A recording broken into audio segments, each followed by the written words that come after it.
He was just an ordinary guy, a supermarket manager who had the bad luck of getting caught in the apocalypse. Even though Zhang Yi had stockpiled a decent amount of supplies, his life came to a tragic end.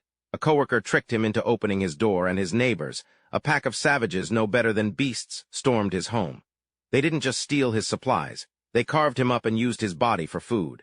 Gritting his teeth through the unbearable pain, Zhang Yi swore that if he ever got a second chance, he'd make them pay 1,000 times over.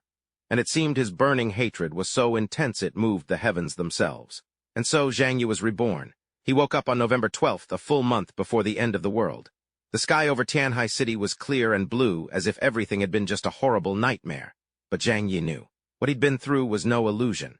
In December of 2050, the fallout from a supernova explosion 500,000 light-years away finally reached Earth, unleashing the global Cambrian storms. Tianhai City, once known for its mild weather, would see temperatures plummet to 60, even 70 degrees below zero. The blizzard that followed raged for an entire month, burying the city. It triggered a mass extinction event, and humanity was on the list. In his past life, Zhang Yi had barely scraped by. He'd used his position as a supermarket warehouse manager to hoard supplies, only to attract the attention of those human animals who ultimately butchered him for food. Now that he was back, there was no way in hell he would let that happen again. His first priority was survival.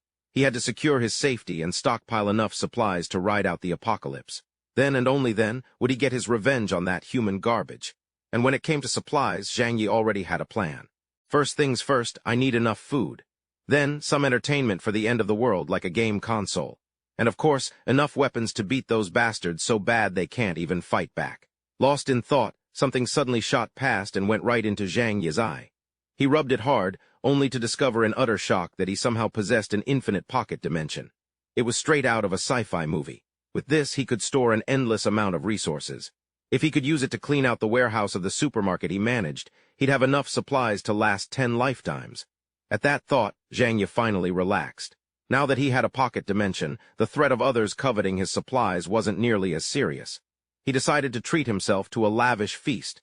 In another month, he'd never get the chance to eat like this again. With that, Zhang Yi headed to the most exclusive restaurant in Tianhai City, ordered a table overflowing with gourmet dishes, and began to devour everything in sight.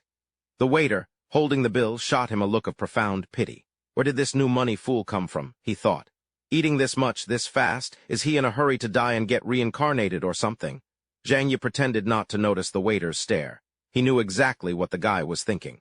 But when the apocalypse hits, people would kill each other just for a single pack of instant ramen. Then, eating food like this would be nothing but a dream. So he just focused on his meal. Stuffed to the brim, Zhang Yi paid the 50,000 yuan bill and left completely satisfied, a newly acquired VIP card from the restaurant in his pocket. As Zhang Yi stepped out of the restaurant, he happened to walk right into the line of sight of Fang Yuding and her best friend. Zhang Yi had been pursuing Fang Yuding for as long as anyone could remember, but in his past life, she was the very woman who had lured him into opening his door, letting the mob of neighbors swarm in to butcher him. Fang Yuding and her best friend were both materialistic to the core. The sight of Zhang Yi walking out of a 5-star hotel was something they couldn't possibly ignore. "Fang Yuding, you're so lucky," her friend whispered, nudging her with an elbow. "That guy who's been chasing you is secretly a rich heir." Taking the hint, Fang Yuding decided to test the waters. She walked over to Zhang Yi, putting on her best smile. "Zhang Yi, what a coincidence. Where are you headed?" Her sickly sweet, innocent act was enough to make him want to gag. How could he ever forget? It was because of this very woman that he'd been chopped up and his ribs boiled into soup. A debt like that wasn't one he'd let go of easily. And so, Zhang Yi decided he would make her suffer, slowly and agonizingly. As it happened, he needed to go stock up on supplies. Why wouldn't he use the free labor that had just walked right up to his doorstep? With that thought, Zhang Yi pulled a VIP card from his pocket and said with a magnanimous air, "I was just about to hit the supermarket to pick a few things up." Both Fang Yuding and her friend's eyes lit up. "What a coincidence, we were just about to go shopping too, we can all go together." Yeah, we can even help you carry your things," the friend added quickly. "We're neighbors, right? We have to help each other out." Zhang Yi sneered inwardly, utterly disgusted by their act, but he let them tag along anyway. Once inside the supermarket, he started grabbing things off the shelves like a madman. Fang Yuding and her friends struggled behind him, pushing 2 shopping carts already piled high with food. Doubt began to creep in. "Zhang Yi, who are you buying all this food for?" Fang Yuding asked, panting slightly. "Are you planning some kind of event? You didn't tell us anything." "Yeah, really," her friend chimed in. What are you doing going on some huge camping trip? It's not like people normally eat this stuff, Zhang Yi replied, half joking, half serious. You never know when a storm's gonna hit. What if the world ends one day? How are you supposed to survive? I have to stock up just to get by. Of course, Fang Yuding and her best friend didn't believe a word of it. They figured he was just making up a lame excuse to hide what he was really doing, so they didn't press him further. Fine, if you don't want to tell me, you don't have to, Fang Yuding said with a playful pout. But I worked so hard pushing this cart for you. The least you can do is treat me to dinner later. I've been a little busy lately. No time, maybe next month, Zhang Yi said dismissively, tossing another pile of food into the cart. The cart grew heavier and heavier, leaving Fang Yuding and her friend panting from exhaustion. But since they were desperate to latch onto a rich heir like Zhang Yi, they could only grit their teeth and endure the manual labor. For a rich guy, he's so cheap, Fang Yuding's friend grumbled under her breath when she heard his excuse. Fang Yuding's face went pale when she heard that. Terrified that Zhang Yi had overheard and would be offended, she quickly jumped in to smooth things over. Kai Ning's just tired, she's not thinking straight, she said sweetly. Don't mind her. We're all good friends, right? Right, Kai Ning added, having regained her composure. That was my mistake. I was judging a gentleman by my own petty standards. Please don't hold it against me. Of course I don't mind, Zhang Yi replied cheerfully, but his expression made it clear he meant the exact opposite. Zhang Yi took one more lap around the supermarket, grabbing a few more items before he was finally satisfied and pulled out his card to pay. Fang Yuding and Kai Ning had no choice but to help him push everything all the way back to the entrance of his residential complex. He was so exhausted he could barely breathe, but plenty of people had seen him hoarding all that food. That, however, was exactly the effect Zhang Yi was going for. He wanted to use this information to bait a trap, to make the wicked covet his supplies once the apocalypse began. It was the perfect way to get revenge on the backstabbing wolves who had dismembered him in his past life. But the end of the world hadn't even started, and his shopping carts, piled high with groceries, were already attracting the greedy. A prime example was his neighbor, Mrs. Lin. Cradling her young grandson, she slowly approached to strike up a conversation. Young Zhang, why'd you suddenly buy so much? There's no way you can eat all this food. How about you share a little with me? As she spoke, she deliberately edged closer, allowing the grandson in her arms to reach out and grab a bag of cookies from the cart. But Zhang Yi wasn't having any of it. Showing no deference to the old or the young, he instantly snatched the cookies back. Sorry, he said flatly. I plan on keeping this for myself. Faced with Zhang Yi's ferocity, the pair, one old, one young, immediately started to throw a fit. The boy, who had seemed so well-behaved just a moment ago, began to scream his head off, flailing his arms and legs as he shrieked. You're a bad guy. Give me the cookies or I'll beat you up. Seeing such aggression from a small child, Zhang Yi knew the kid had been completely spoiled by his family. That just meant he had even less reason to hold back. He twisted his face into a terrifying scowl and snarled back. Say one more word, and I'll rip your mouth open. The boy was so frightened by his expression and his threat that he burst into tears, burying his head in his grandmother's shoulder. With her grandson defeated, it was Mrs. Lin's turn to take the stage. Never mind that she and the boy were the ones who were clearly in the wrong. She was acting like he was the one in the wrong, brazenly chewing him out. You're a grown man and you're going to squabble with a kid. It's just a box of cookies, for crying out loud. What's the big deal if you just give it to him? Fine, how about this? I'll buy the box. I'll pay you for it later. You act like someone's trying to rip you off. Mrs. Lin grew even more aggressive, but Zhang Yi wasn't about to back down. He shoved his QR code right in her face. If you want to buy it, pay up. Right now. Otherwise, you can go to the supermarket and get one yourself. Mrs. Lin never had any intention of paying in the first place, and she certainly didn't expect to run into someone so stubborn. She was practically purple with rage and started unleashing a torrent of curses. You disrespectful, arrogant little punk. What's so hard about showing me a little respect? I'm an official on the neighborhood committee, she shrieked. You cheap bastard, squeezing every last penny. We'll see how you manage to live here from now on. Zhang Yi let her tirade go in one ear and out the other. He, Fang Yuding, and the other person simply took their things and headed home. As soon as they were gone, Zhang Yi immediately stored all his supplies in his dimensional space. He hadn't bought too much today. He first wanted to test how supplies would hold up in the dimensional space before he continued stockpiling. Speaking of which, since this was an extreme cold apocalypse, Zhang Yi had already come up with a plan to upgrade his home. He would add another layer of insulation, buy more heaters, and reinforce the entire apartment like a steel bunker, making it an impenetrable fortress.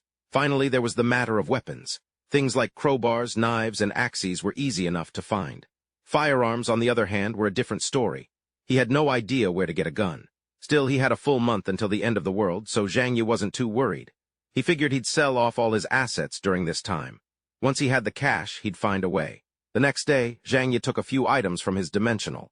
He checked the space. The meat hadn't spoiled. The live fish he'd tossed in yesterday was dead, but it wasn't rotten. So this dimensional space can't sustain life, but time must flow differently in here, which means it's perfect for keeping food fresh. The thought instantly lifted Zhang Yi's mood. He pulled out his phone and called the Hongfu Tianxia restaurant, asking to speak directly to the manager. He told him he needed to order a 500-table banquet to last for 3 days and 3 nights. Landing such a massive order, the manager couldn't hide the excitement in his voice. "Hello, Mr. Zhang, this is the manager speaking. A 500-table banquet will cost at least $1 million. If you're serious, we can start preparations immediately, but we'll need a 200,000 deposit up front." "Not a problem. Just send me the account number and I'll wire you the money." After hanging up, Zhang Yi opened his safe and took out the deed to his house. Without a moment's hesitation, he took it to the bank. After all, in a month, money and laws would be meaningless, but right now, he desperately needed cash to stockpile supplies. With the deed, Zhang Yi secured a loan of 6 million yuan. But even after mortgaging the house his parents left him and adding in all his savings, he still didn't have enough for his plan. Aside from the 1 million plus for the banquet, the rest would probably be enough to fortify his house. But beyond that, he still needed to buy a huge amount of medicine and weapons. Just as he was racking his brain over how to get the rest of the money, Zhang Yi suddenly heard a voice. "Hey, pal, you look like you could use some cash." Zhang Yi turned to see a complete stranger.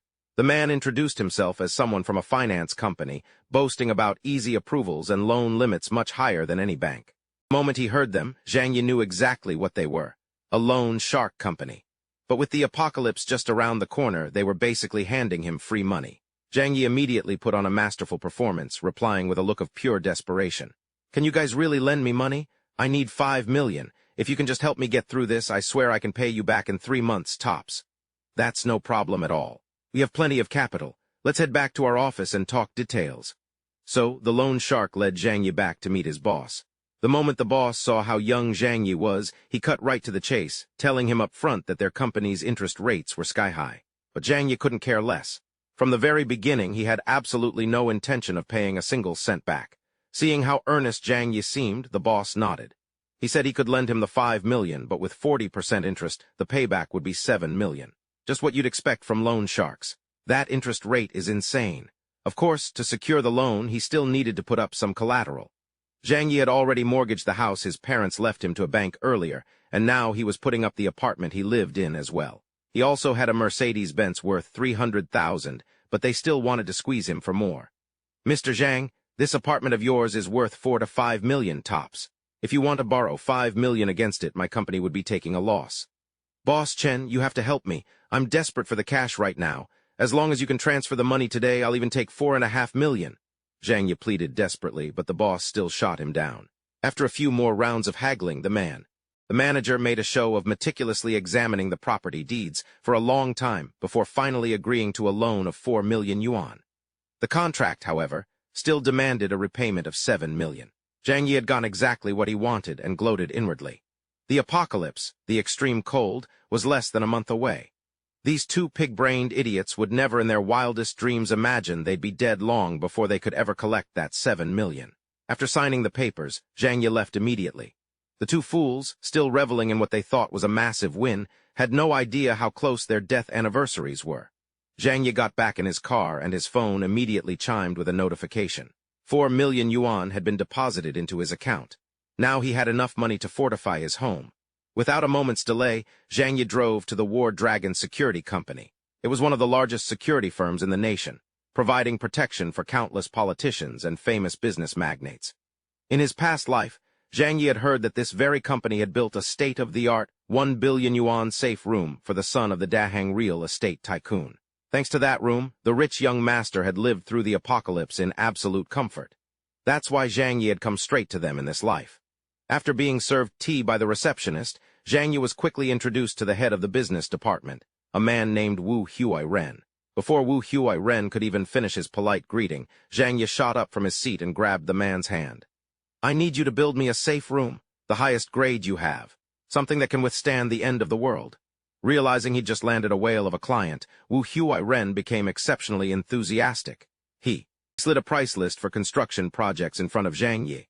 He didn't seem to find Zhang Yi's request odd at all. After all, the world was full of rich people paranoid about their safety, and that's exactly how his company, Zhanlong Security, made its money. Zhang Yi wanted to fortify his apartment with aviation-grade materials, using a 200 thick alloy to completely replace the walls, floor, and ceiling. The balcony had to be refitted with the strongest grade of bulletproof glass, capable of withstanding extreme temperatures without warping or cracking. Next was the ventilation system. It had to be equipped with a full-scale air filtration function to prevent any harmful gases from entering the apartment. Then, the surveillance system. He demanded 360-degree cameras with 0 blind spots both inside and outside the apartment, complete with an instant trigger alarm system. Finally, the door was to be replaced entirely with a heavy-duty security door made of the same material as a bank vault, one that even a small bomb would struggle to breach. After hearing the list of requirements, Wu Huern was a little taken aback. Even for an apartment just under 120 square meters on the 24th floor, with these renovations, add some weaponry, and you've basically built a fortress. Oh, so you know a thing or two about fortresses? Zhang Yi asked, his interest piqued. Yeah, I used to be a mercenary overseas, so I'm pretty familiar with this kind of military-grade setup. Hearing that, Zhang Yi felt like he'd struck gold. He leaned in closer to Wu Huern and lowered his voice. Do you know how a guy could get his hands on some firearms? At that, Wu Huern's expression turned grim. For anyone, not just him, the private possession of firearms was a line you just didn't cross. Mr. Zhang, have you run into some kind of dangerous enemy? Seeing the man's genuine concern, Zhang Yi leaned into his award-winning performance. That's right. I got on the wrong side of some powerful people. They're ruthless and they're armed. This safe room project is costing me 8 million.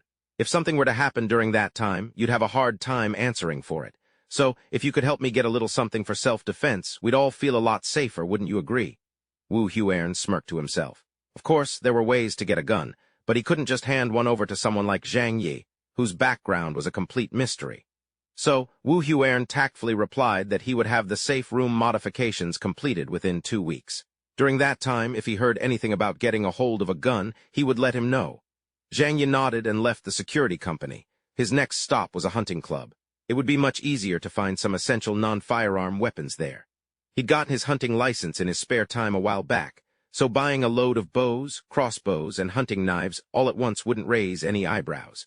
With his preparations complete, Zhang Yi headed back home, only to find a convoy of delivery trucks being stopped at the entrance to his residential community. You can't enter. A delivery this large requires approval from the property manager. I can't let you in on my own authority.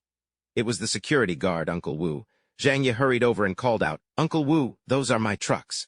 They're just delivering food for me. Go ahead and let them in. The moment he said that, it wasn't just Uncle Wu who was stunned, but everyone else present. The gawking crowd that had gathered around was stunned. The dozens of delivery trucks were all packed with food from Hongfu Tianxia, a famous 5-star hotel and restaurant.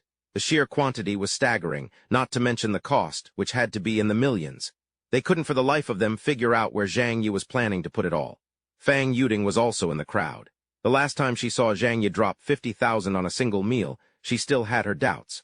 But now, seeing him spend millions to prepare for some kind of banquet, she was absolutely certain he was loaded. Her mind immediately began churning, scheming how to get him completely wrapped around her finger so she could bleed him dry. Take it to the warehouse first. I've already spoken with the manager over there. After settling things with the driver, Zhang Yi waved the convoy of trucks into the residential complex. He had already spotted Fang Yuding in the crowd, but he decided to keep leading her on. When the apocalypse truly began, he would personally drag her down to hell. After the staff from Hongfu Tianxia had moved everything into the warehouse, they quickly departed, leaving Zhang Yi alone with the mountain of food. An indescribable joy washed over him. He had thought he'd be scraping by on scraps after the end of the world, but he never expected to awaken a dimensional space. These gourmet meals, along with the concentrated hot pot base he'd pre-ordered and the fresh ingredients he had stored, would be the ultimate luxuries in the apocalypse. And he had so much of it. It looked like he was set for life when it came to food. With the food supply settled, workers arrived at Zhang Yi's apartment the very next day to begin fortifying it. All of this was witnessed by his neighbors, every one of whom now thought he was a complete lunatic. What's wrong with this Zhang Yi guy lately? Has he completely lost his mind? Why is he working himself to the bone like that? Just the other day, I saw him at the supermarket with 3 whole carts of food. You'd think the end of the world was coming or something. Stockpiling all that food, isn't that just a waste? Seriously, that guy's got a screw loose. Zhang Yi pretended not to hear his neighbors gossiping about him. In any case, in less than a month, they'd all be green with envy. Right now, the most important thing was that Wu Huan had gotten back to him. He said that in 3 days, someone would be able to supply what he needed. The only catch was the price. It was a little steep. No problem. As long as the quality is good, Zhang Yi replied instantly. With food and weapons secured, the fundamentals were in place. Zhang Yi handed the apartment renovations over to the construction crew and checked into a hotel for a few days. He had also used his position as the warehouse manager for Huanen's supermarket to get in touch with Director Zhou, buying a massive amount of supplies from the warehouse at double the market price. At the same time, he put in a request for a 20-day leave so he could oversee the fortification of his home. Everything was going according to plan. With the sheer amount of food, daily supplies, and tools he'd stockpiled, he could do more than just survive the apocalypse. He could probably support another 1,000 people without breaking a sweat. But Zhang Yi wasn't one to leave things to chance. As someone who had been reborn, he was terrified of the butterfly effect. That's why he had to be prepared for the apocalypse to arrive even a week early. He needed to move all his supplies and fast. There was absolutely no room for error. As he was about to leave the office, Zhang Yi happened to see Fang Yuding chatting with a male colleague, Zhou Peng, in the break room. Yuding, are you free this weekend? I've got a couple of concert tickets. How about we go together? Oh, thank you, Zhou Bang, but I actually have plans with someone else this weekend. I'm so sorry, Fang Yuding replied tactfully. Right now, her mind was solely focused on getting closer to Zhang Yi. Just then, Zhou Bang spotted Zhang Yi walking by. He'd always seen the man as a thorn in his side, a rival for Fang Yuding's affection. Without a second thought, Zhou Bang seized the opportunity and shouted at him.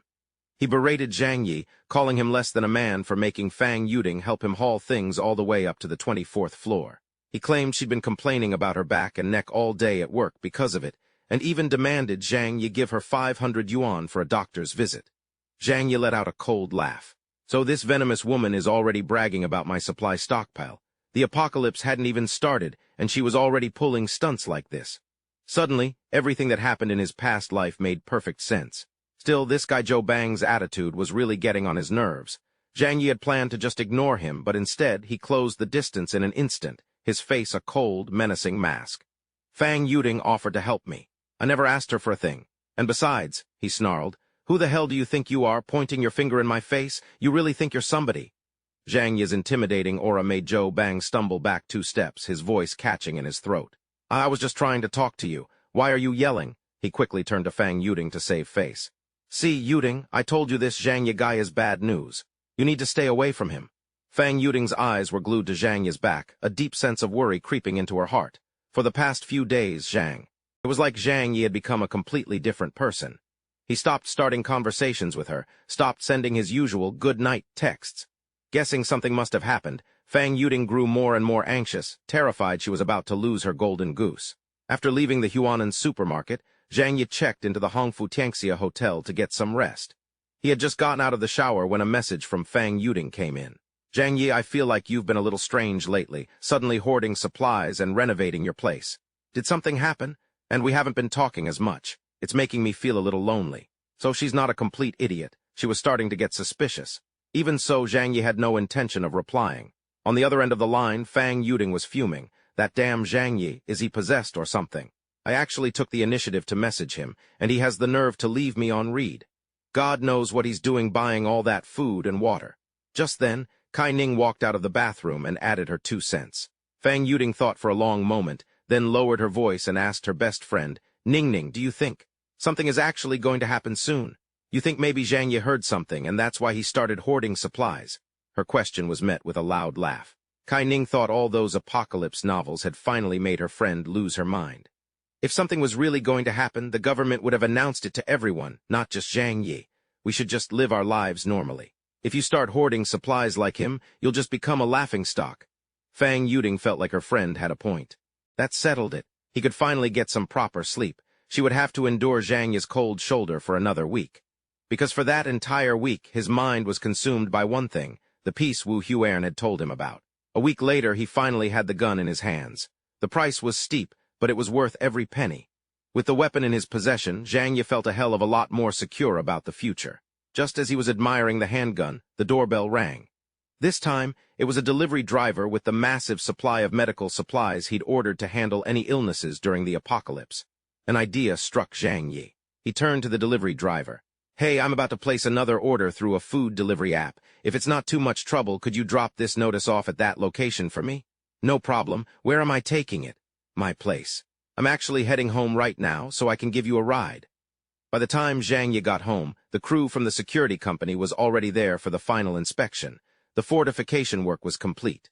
Both the quality of the work and the speed of the renovation were impeccable. They had followed Zhang Yi's instructions to the letter. The entire room was reinforced with 200 mm of alloy plating.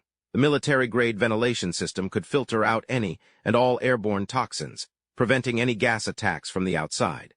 The room's entire heating system had also been completely overhauled. It now used specialized materials developed by the Arctic Scientific Research Institute. Zhang Yi's insulation requirements had been met perfectly. The windows had been replaced with bulletproof glass, a type even stronger than the alloy walls themselves. On top of that, it was one-way glass, allowing him to see out and let light in, while no one could see in. Finally, to guarantee their client's safety, they had even installed a surveillance system covering the entire building. 300 cameras installed, Zhang Yi could now monitor every single floor of the building. The entire job was completed in 10 straight days and nights of non-stop work. The quality far exceeded his expectations, leaving him completely satisfied. According to the contract, he had to pay the remaining balance within the next 3 months.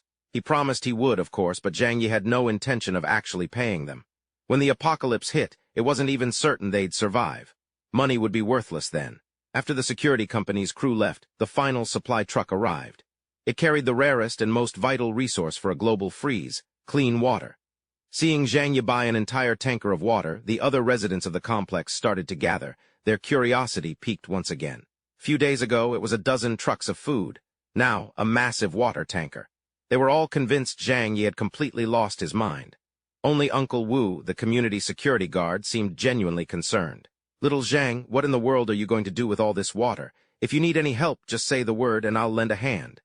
Zhang Yi's mind flashed back to his past life. When the world froze over, Uncle Wu had given his last scraps of food to a starving mother and child, and then died himself. The old man was one of the very few people in this entire complex who had ever shown him any kindness. So Zhang Yi leaned in and whispered in his ear, "Uncle Wu, the temperatures this year are a bit strange. I got a tip that this winter is going to be really, really bad. Just to be safe, you should stock up on some food and water, too. You never know, prices might skyrocket later." "Little Zhang, is that for real? Is your source reliable?" Uncle Wu asked, half believing and half skeptical. "Uncle Wu, just look at everything I've prepared. Given how things are, you should stock up on some instant noodles and bottled water. That stuff will keep for a long time without spoiling." After a moment's thought, Uncle Wu nodded. "All right. I live by myself anyway, so stocking up on a few extra things couldn't hurt." But the moment he finished speaking, another man grabbed him by the arm and started pulling him away, warning him not to trust Zhang Yi. Everyone in the neighborhood was talking about how he'd been acting all secretive and buying up tons of stuff lately. They were all saying he's lost his mind. "Don't talk like that," Uncle Wu said. "I believe him." But the other man kept dragging him away. Even so, he still managed to call back over his shoulder to Zhang Yi. "Don't let what Uncle Sheng said get to you, Zhao Zhang. He's just spouting nonsense."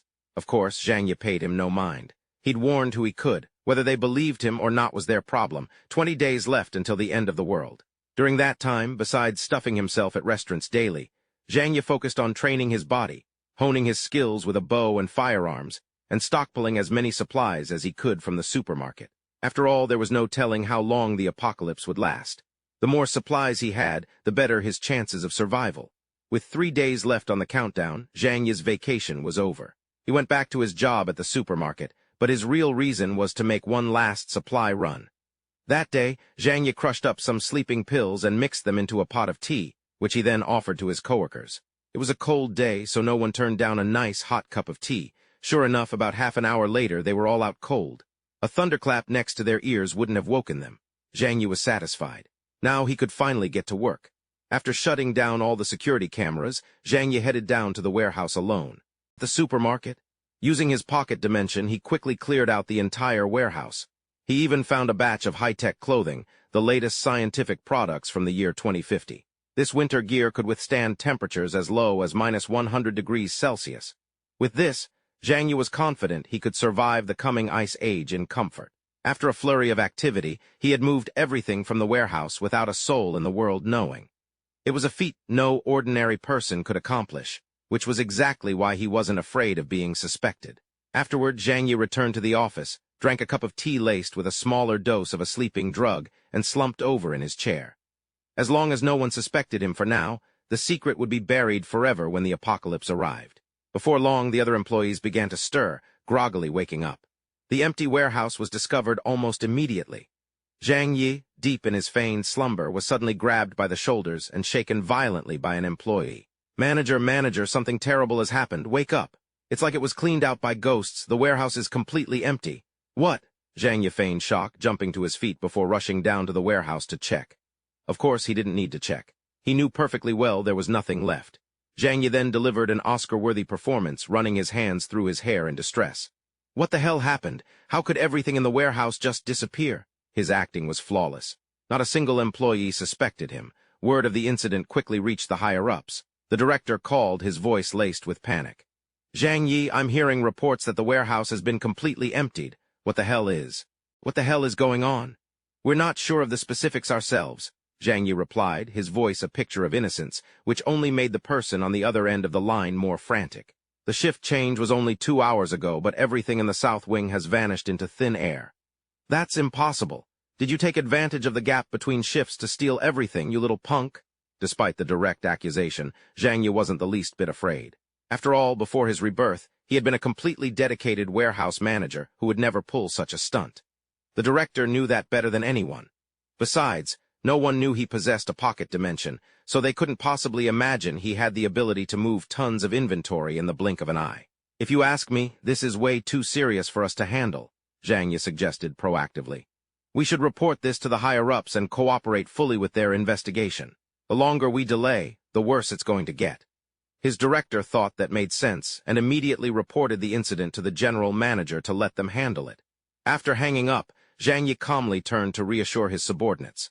The director has decided to report this to corporate. When the investigators get here, just cooperate fully. There's nothing to be afraid of. Oh, that's good. Thanks, boss. A few of them let out quiet sighs of relief. A shift change is a normal part of the job. Don't overthink it. If you haven't done anything wrong, you have nothing to fear, Zhang Yi continued, soothing their nerves.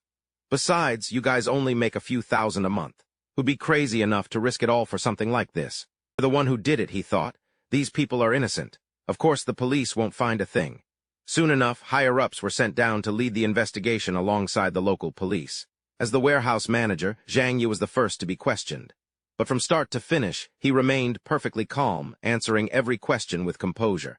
He had already planned out every single move. After the interrogation, an officer reminded him that he was not to leave Tianhai City for the next few days while the investigation was ongoing. Of course, Zhang Yi replied with unshakable certainty. I'm not going anywhere. How could I? He mused. The world ends in 2 days, and the shelter I poured everything into is right here in this city. News of the massive heist at the South China supermarket warehouse spread quickly throughout the city. But to Zhang Yi, none of that mattered. All that mattered was that in 2 days the apocalypse would begin. Just then, the first snowflakes began to fall. People on the streets hurried along, rushing home while grumbling and cursing the freakish weather. It was already much colder than last year, but not a single one of them knew the true danger that was about to descend. Watching the scene unfold, Zhang Yi couldn't help but let out a long sigh. In just 2 more days, this world would be wiped from existence. For the next 2 days, he stayed home as the supermarket investigation continued. At precisely 2 a.m. on December 12th, the aftermath of the supernova explosion finally reached the globe. Temperatures plummeted, unleashing a cataclysmic disaster upon the planet. Inside his apartment, Zhang Yi watched the blizzard rage outside his window, the world turning a stark white. He slowly took a sip of warm water and murmured to himself, "What's coming has come." Well, it was finally here. His apartment was warm, a stark contrast to the scene outside. But it seemed no one else had sensed the danger yet. In the staff group chat, Fang Yuding had even posted a cheerful selfie. She seemed to be thoroughly enjoying the heavy winter snow, a rare sight for southerners like them. Zhang Yi went to his balcony and saw her and Kai Ning happily taking pictures in the courtyard below. He scoffed to himself. This is just the beginning. This blizzard will last at least 3 months, and after that the temperature will only keep dropping. They won't be in the mood to admire the snow then. By the next morning, many people on the first floor were trapped, their doors blocked by a solid wall of snow. The weather forecast hadn't predicted such a heavy snowfall, and panic began to set in. The temperature kept plummeting, and many people, unprepared with enough warm clothing, were already getting sick. Tucked away in his warm bed, Zhang Yi was completely insulated from these initial hardships. But just as he was dozing, the piercing ring of his phone jolted him awake. It was Fang Yuding, calling at the crack of dawn. Zhang Yi answered, and her excited voice chirped from the other end. "Zhang Yi, it's so cold outside today. You stocked up on so much stuff before. Did you know the temperature was going to drop like this?" "Yeah, I just happened to hear a friend mention it," Zhang Yi said, stretching as he walked into the living room. The snow was indeed incredibly thick today. "Didn't think it would get this bad, though." "No wonder you stocked up so much. You're so mean. Why didn't you give me a heads up? Now I'm freezing over here." Her voice dripped with a playful pout. The sickeningly sweet, almost syrupy sound of Fang Yuding's voice made Zhang Yi's skin crawl. He couldn't stand her cloying act for another second. "If there's nothing else, I'm hanging up," he said, his voice flat. A panicked "wait" came from her end, but it did nothing to stop him. All she got in response was the cold, merciless dial tone. Furious and anxious, Fang Yuding started chewing nervously on her fingernails. "What the hell is wrong with him lately? How dare he hang up on me? This won't do. I have to figure something out." After hanging up, Zhang Yi was just speechless. He couldn't believe Fang Yuding had the audacity to call and try to guilt-trip him. But he didn't have time to waste on her. He got up, showered, and prepared breakfast, eager to see how the world was reacting. For breakfast, Zhang Yi treated himself to a prime steak and a glass of red wine, a decadent meal completely at odds with the apocalypse unfolding just outside his door. Just as he'd expected, the news was dominated by reports of the mysterious cold front sweeping the globe, causing temperatures in many regions to plummet by 70 degrees Celsius or more. The source of the cold front was still under investigation by the world's meteorological agencies.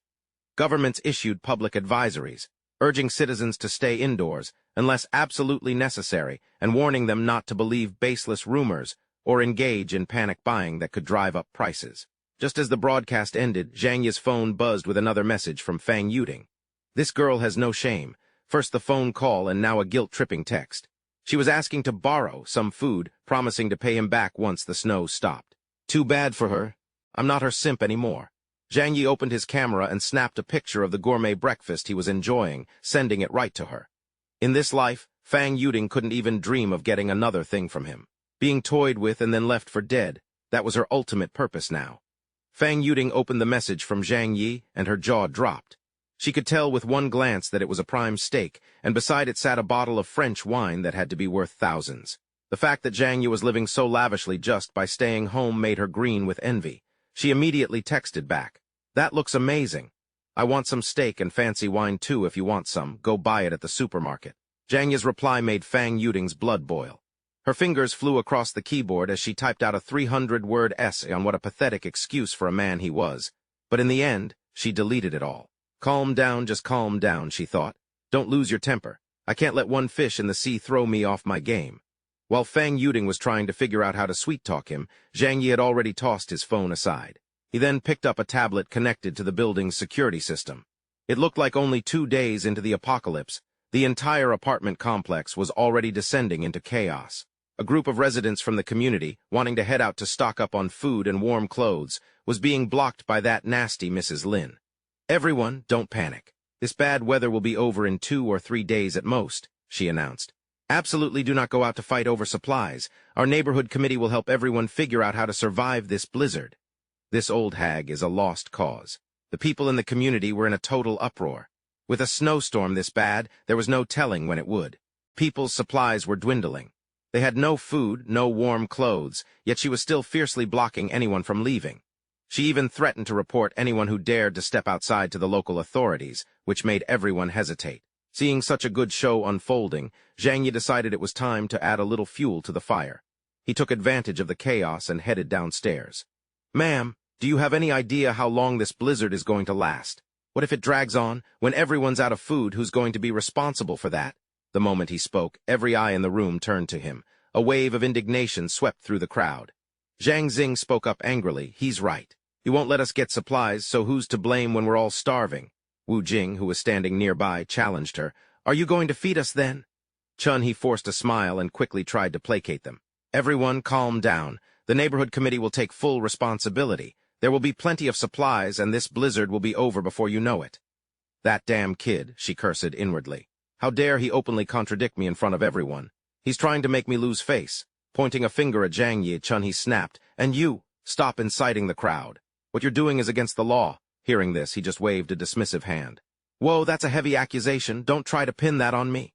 Zhang Yi turned to leave, casually tossing over his shoulder. "Don't worry, it's freezing out there. You couldn't pay me to go outside, but hey, you all do what you want." Watching his retreating back, a malicious plan began to form in Chun-Hee's mind. This Zhang Yi, he has no idea who he's messing with. I'll find a reason to have him thrown in jail. Days passed, and the blizzard raging outside the window only grew more intense. Zhang Yi was lounging in his room, happily engrossed in a video game. He tore open a bag of chips with both hands, the crinkling sound echoing satisfyingly in the frigid winter air. Munching on his snacks while gaming, Zhang Yi couldn't help but let out a sigh of pure bliss. No more office politics, no more dealing with people. Life like this was a hell of a lot better than before. Suddenly his phone buzzed beside him. Who the hell is texting me now? He wondered. It was Chun, posting in the neighborhood homeowners group chat. "The snow has completely buried the roads," her message read. "Zhang Yi, you need to bring some tools and help us shovel later." He stared at the message and instantly understood. Calling me out by name, huh? Didn't take long for the trouble to start. A smirk crept across Zhang Yi's face as he started to think. The first floor is already completely buried. This blizzard is going to last 3 months minimum. Shoveling now is pointless. The snow is falling faster than anyone could clear it. Meanwhile, even in her own apartment, Chun was shivering, huddled in front of her space heater.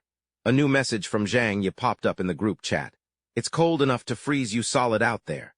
Even if we were going to shovel, we should at least wait until the snow stops." The chat immediately blew up with agreement. "He's right. It's gotta be minus 70 degrees C out there. We'd freeze to death. None of us have the right gear for this. How are we supposed to go out?" Staring at her phone, Chun gritted her teeth in fury. No one was saying a damn thing until he showed up. That little punk says one word, and suddenly everyone has an opinion. Chun took a deep breath, reining in her anger, and typed out another message. "What is this attitude? Shoveling the snow isn't for my benefit. You're all young and healthy. When a disaster strikes, you're supposed to step up and serve the community, not try to weasel your way out of it, are you?" Then she added a direct threat. "Zhang Yi, you will come out.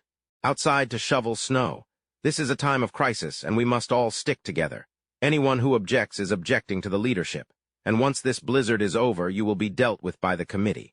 Zhang Yi scoffed after reading the message. Pathetic, trying to order people around with the measly authority of a neighborhood committee. The rest of them were just waiting for someone else to stand up to her, all of them too scared to do it themselves. A cunning look spread across his face. "All right, lady, today's the day I burn this bridge for good." He decisively typed out 2 more messages and sent them to the group chat. "Since you're the neighborhood committee, you should be the ones leading the charge to shovel snow. Why are you only calling on us? You think we're easy targets? Why don't you ask those gangsters or the rich kids to help?" The other residents immediately chimed in. "Zhang Yi's got a point. That's exactly what I was thinking. Yeah, she only picks on the honest folk. Why doesn't she go ask Chen Zhenghao and Su Hao?" Everyone knew who they were talking about. Chen Zhenghao on the 6th floor was a gangster with a few hundred guys at his beck and call. And on the 8th floor was Su Hao, a rich kid whose family had connections to powerful people. Zhang Yi crunched on a snack, his eyes gleaming as he stared at his phone. "If you're so capable, Auntie Lin, why don't you go ahead and ask Chen Zhenghao and Su Hao to come down and shovel some snow?" A thoughtful look crossed his face as he remembered something from his past life. Chen Zhenghao, he was the one who broke down my door, and Su Hao was the one who finished me off with a knife. As for my dear neighbors, except for a small few, the rest of them looted my apartment after I was dead. He poured himself a glass of wine, considering the situation carefully.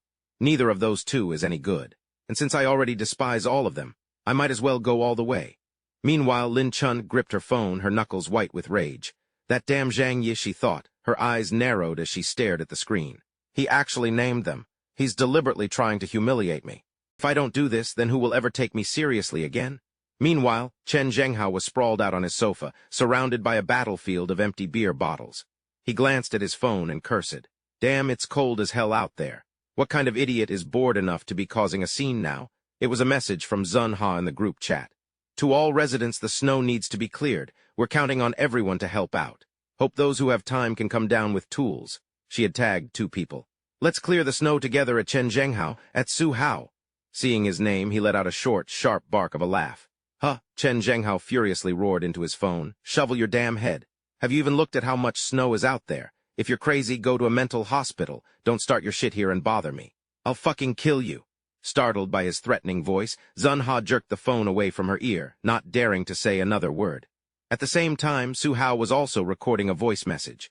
What's shoveling snow got to do with me? I don't have to go to work. I'm perfectly fine staying home all day. After he finished recording, he casually wrapped an arm around the cheerful Cheng Zio beside him. That crazy bitch acts all high and mighty just because she's on the homeowners committee, thinking she owns the place. What a joke. Holding the beautiful woman in his arms, Su-hao sneered. Did you pathetic, poor bastards think I got where I am today like you? This is all thanks to my parents and my family. He then held up his phone, recording a short, intimate video with Cheng Zio as he spoke a taunting message. You all better hurry up and shovel that snow. You still have to go out and earn a living, don't you? Once it's all clear, I can finally go out and have some fun. Su-hao's message was sent to the group chat instantly. When Zunha saw it, she practically exploded with rage. She couldn't stop herself from shouting, "This is all Zhang Yi's fault. If it weren't for him, I never would have gotten on their bad side." In his kitchen, Zhang Yi was busy at work. He had just finished frying the meat when his phone blared with an enraged voice. "Zhang Yi, are you deliberately trying to make my life difficult? No one is clearing the snow. Are you happy now? Are we all just supposed to be trapped in here forever?" Carrying the plate of fried meat into the living room, Zhang Yi sat down and shot back without a moment's hesitation. "Stop playing dumb with me. You kiss up to the strong and kick down at the weak. You wouldn't dare breathe a word when they yell at you, so you come running to me to feel important?" His expression turned dark as he warned softly, "Let me make one thing clear. I'm not a pushover. Keep barking like a mad dog and you'd better watch your back." Chun-Hee was so terrified she collapsed into her seat. She hissed through gritted teeth, "You bastard, you psycho, just you wait. You're going to regret this." Zhang Yi was still enjoying his meal when a violent pounding rattled the door, followed by a torrent of curses from outside. "Zhang Yi, you little shit, get the hell out here," Chen Zhenghao threatened. "Weren't you running your mouth, talking all that big shit about me in the group chat? Let's see how I deal with you now." Outside, the relentless pounding on the door continued. Zhang Yi quietly walked over to the shoe cabinet as if to retrieve something. Chen Zhenghao's voice roared, full of rage. "I'm gonna break this door down and drag you out. Just you wait." He flipped open the peephole on the door. A crossbow was now in his hands. The scene was incredibly tense. The two men faced off, separated only by a single door. Zhang Yi raised the crossbow, aiming it straight where the man was standing. We'll see who comes out on top. Zhang Yi held his aim, not rushing to fire as he calculated his next move. No need to send this bastard to his grave just yet. He lowered the aim of the bolt toward Chen Zhenghao's leg. "Letting you die that easily. Where's the fun in that?" "What's wrong?" Chen Zhenghao yelled from outside, still completely oblivious to the danger he was in. "Hiding in your shell like a damn turtle, huh? You gonna stay in there forever. If I have to come in, you're dead meat." In the blink of an eye, a powerful arrow sliced through the air. It slammed right into Chen Zhenghao's ankle with pinpoint accuracy. He collapsed, clutching the wound and screaming in agony, his entire body trembling uncontrollably. Watching through the peephole as Chen Zhenghao writhed on the floor, Zhang Yi mused to himself. Perfect. Went clean through the foot. He slung the crossbow over his shoulder. In this minus 70 degrees C cold, a puncture wound like that. His foot's a goner, and without proper medicine, infection is inevitable. There was nothing else for it. Chen Zhenghao began to drag himself away from Zhang Yi's door, leaving a long, dark smear of blood in the hallway. Seeing the agony contorting the man's face, Zhang Yi was certain of his fate. He was going to die a miserable death, in pain and freezing.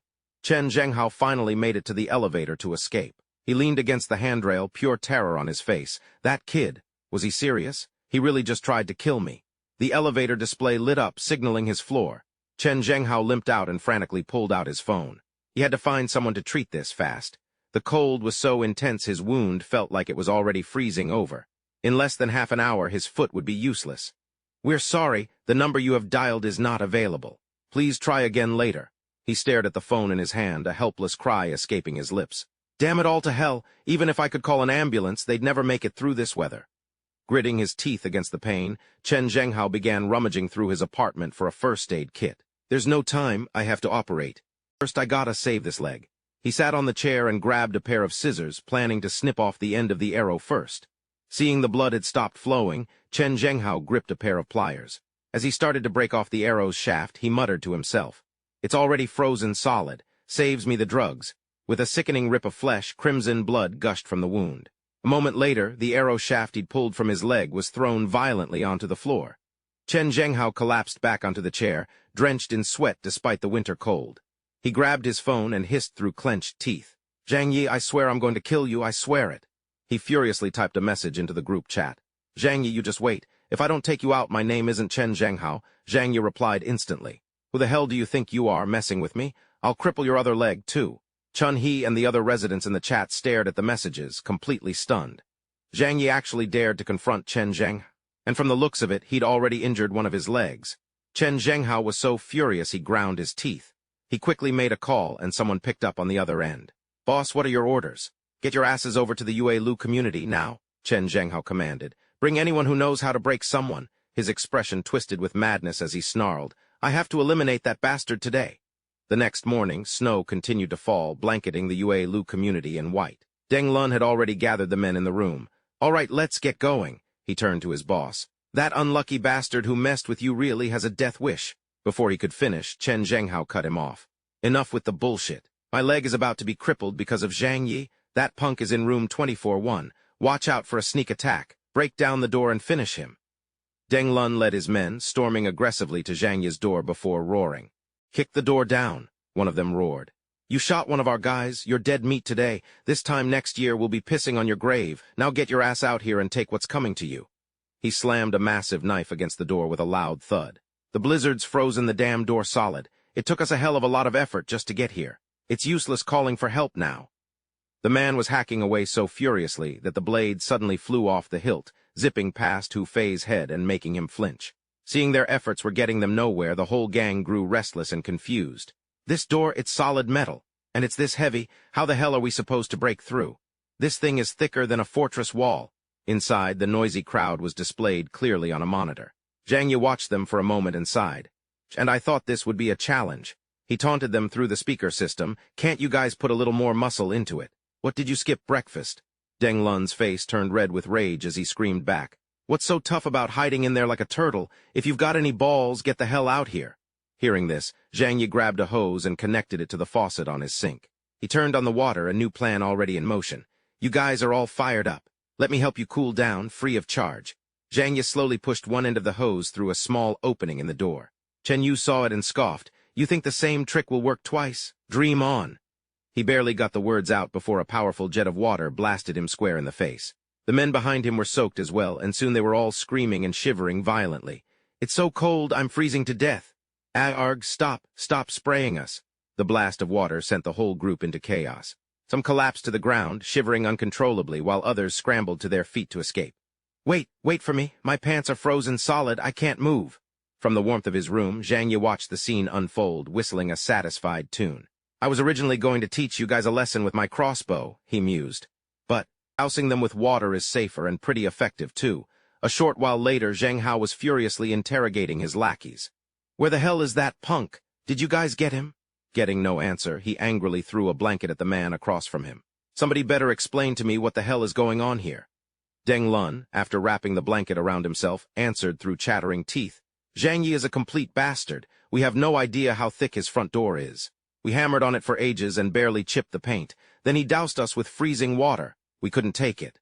Hearing the report, Zhang Hao fell into a contemplative silence. When I was trying to break it down, that kid's turtle shell really was abnormally tough. He cracked his knuckles, then ground his teeth and barked out an order. Fine. I don't believe he can hide in there for the rest of his life. You guys stake out the area. The second he steps outside, you jump him. Got it? Of course, Deng Lun was the first to agree. Boss is right. We'll get him the moment he pokes his head out.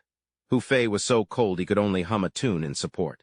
Meanwhile, down at the apartment building's entrance, some of the residents had given up on trying to shovel a path through the snow. Uncle Yu, we've been at this for half the day and haven't even hit the ground. There are too few of us to get this done.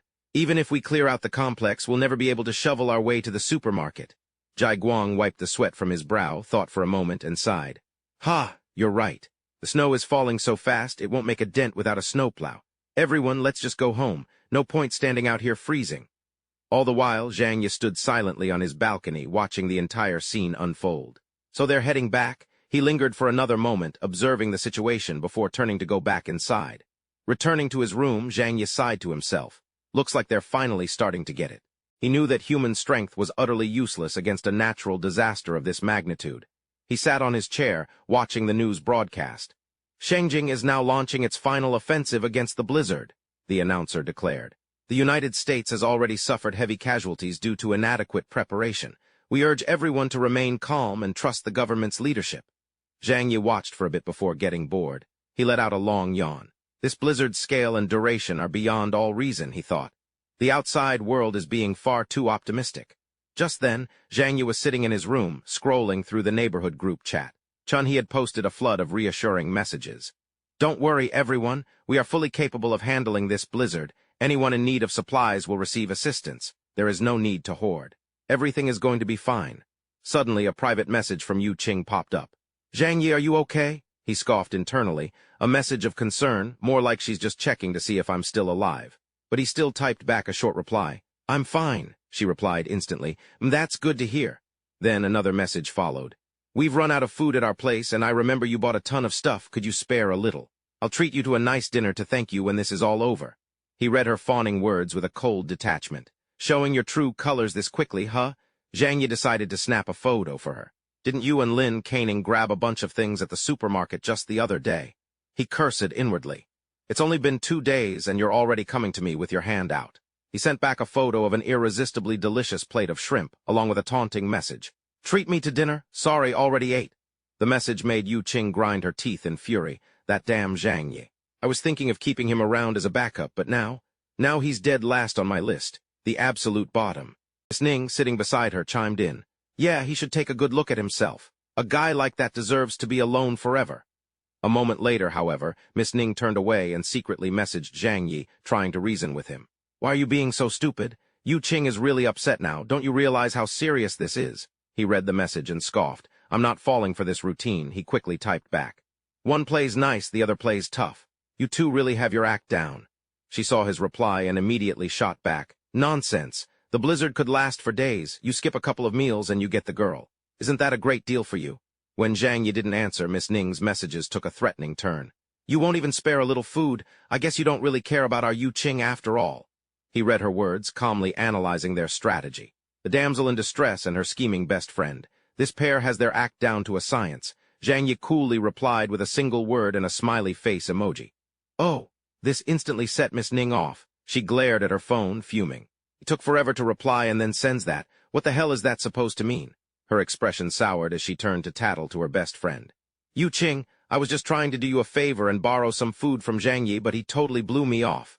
Yu Qing, as if her memory had been wiped clean in an instant, scoffed. HMPH, Zhang Yi, who's that? Am I supposed to know him? Don't ever mention that name in front of me again. Miss Ning leaned in closer, nudging her friend conspiratorially. That Zhang Yi is a lost cause. But don't you have another guy waiting in the wings? We're stuck inside anyway, might as well have him run some errands for us. Yu Qing's entire mood shifted in the blink of an eye. She put on a cute, cooing voice and dialed her next victim. Hello, is that Joe Peng? Actually, I was hoping you could help me with something. A moment later, Joe Peng arrived at her door holding a bag full of things. He greeted her cheerfully. Yu Qing, I brought you everything you needed. They were on clearance, but I made sure to grab only the best, most expensive stuff. She blushed, praising him shyly. Thank you, Joe Peng. You're so good to me. Ecstatic, he puffed up his chest and boomed, It's nothing, I'd do anything for you. Yu Qing took the bag from his hands and quickly shut the door. The moment it closed, the smile vanished from her face. A fat slob like him actually thinks he has a chance with me. Yeah, right. In his dreams, 3 days flew by. Snow continued to blanket the world outside. Zhang Yi held a chicken leg in one hand and his phone in the other, watching the time. It's almost time. The show's about to begin. With a sudden click, the entire apartment building plunged into darkness. Residents clamored in confusion. Whoa, did the power just go out? Hey, what's going on? Soon after, the hallway was packed with people, everyone staring at each other, bewildered. Liu was the first to speak up. Does anyone else have power? Li Mei, clutching her wailing baby Tang Bao, answered timidly. No, and the water's out too. I can't even get hot water to make the baby's formula.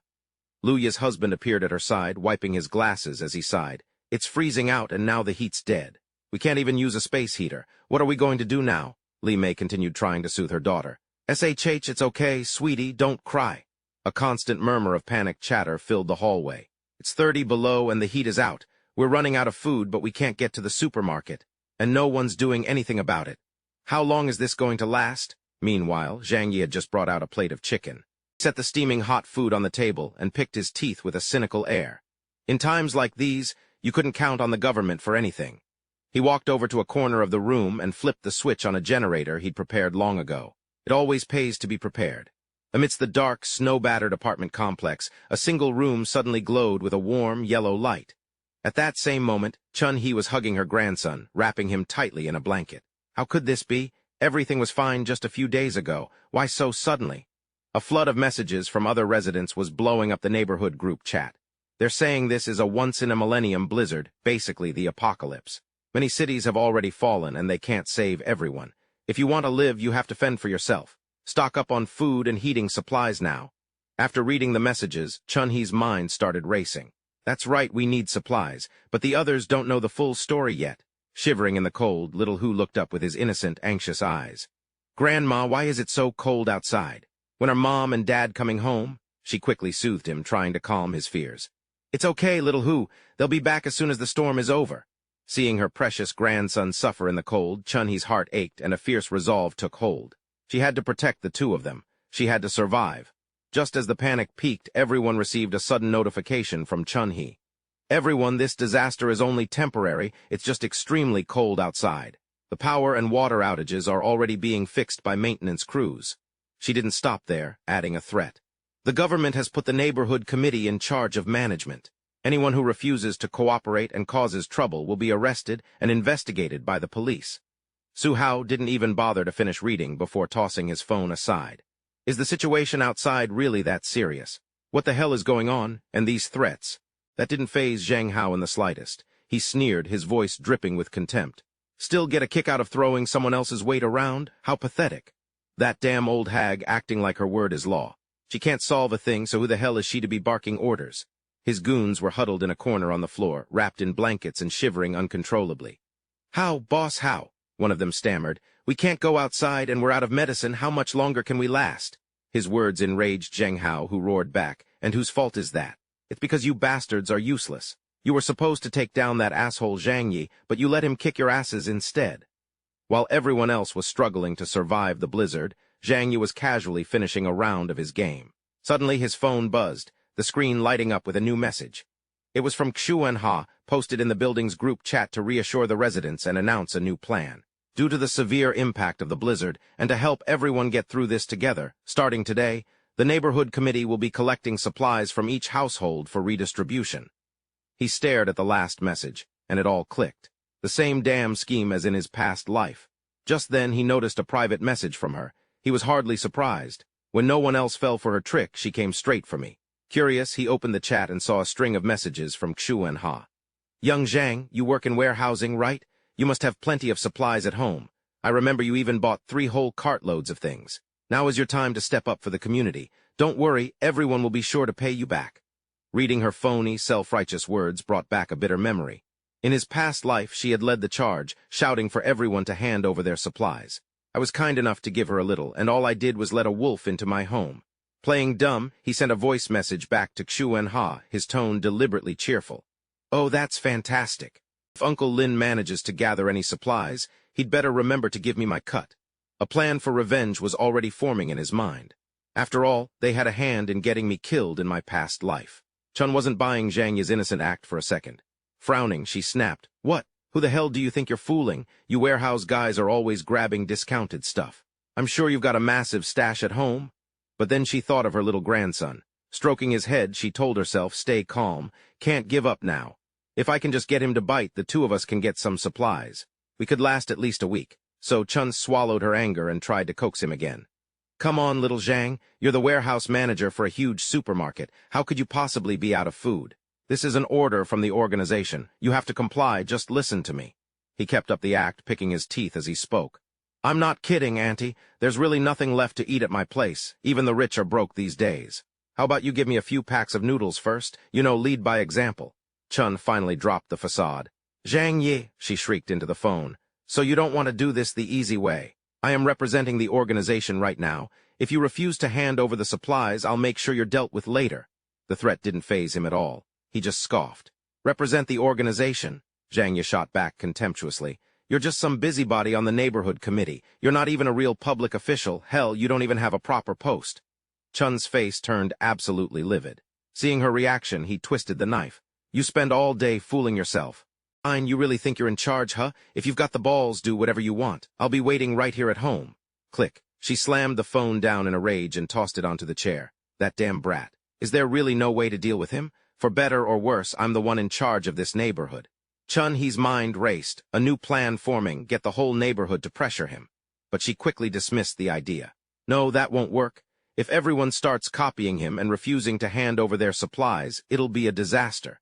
The most important thing now is to trick as many people as I can, while I still can. Night fell in the blink of an eye, and the snow began to fall even thicker. Zhang Yi sat comfortably in his warm home, eating noodles while keeping an eye on the surveillance cameras. He watched as Chun-Hee started collecting supplies from other residents. Heh, some people are actually stupid enough to just hand over their things to her. Tusk, tusk. He cradled the warm bowl of noodles, thinking it over. An average person's supplies might last 3 to 5 days at best. The biting cold would make them burn through resources even faster. Still, if they wanted to give them away willingly, that was none of his business. Zhang Yi gazed out the window. The blizzard showed no signs of stopping. In fact, it seemed to be getting worse. It was already chaos out there. Supplies were the only thing keeping people alive. Without them, all you could do was wait to die. A few days later, someone finally called out Chun-Hee directly in the neighborhood group chat. At Chun-Hee, you said you would distribute the supplies you collected. My family has been out of food for 2 days. Can you please give us some? Her phone buzzed nonstop with notifications, but Chun-Hee ignored it, busy feeding her grandson. A bunch of idiots. All of this is mine now.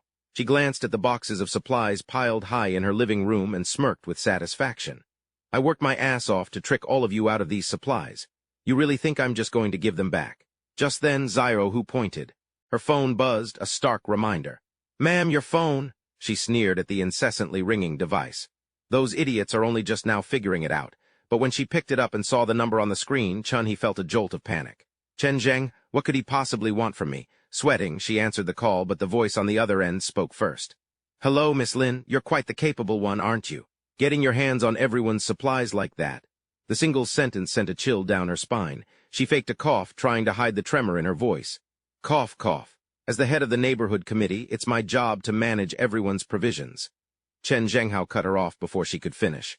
Haha, well that's just perfect. We're running real low on supplies over here. Why don't you bring them over to me now? Not wanting to give them up, she scrambled for an excuse. I still need to sort things out. Besides, a few people haven't turned theirs in yet, so I can't distribute anything for now. Hearing that, the man on the other end dropped all pretense of civility. You rotten old hag, have you no shame? You just took it all for yourself, didn't you? Tired of the back and forth, Zhenghao delivered his ultimatum. I'll make this simple for you. Hand over the supplies quietly. Or else, he knew it was just her and her grandson at home, and his voice dripped with menace. Me and the dozen guys I have here will come and take them personally. Suddenly, the door rattled violently before bursting open. A panicked Chun-Hee rushed to block the entrance. Don't come in, this is breaking and entering. Chen Zhenghao stormed in with his men and slapped her hard across the face. Like I give a damn, who told you to hoard the neighborhood's supplies? I'm just doing God's work here.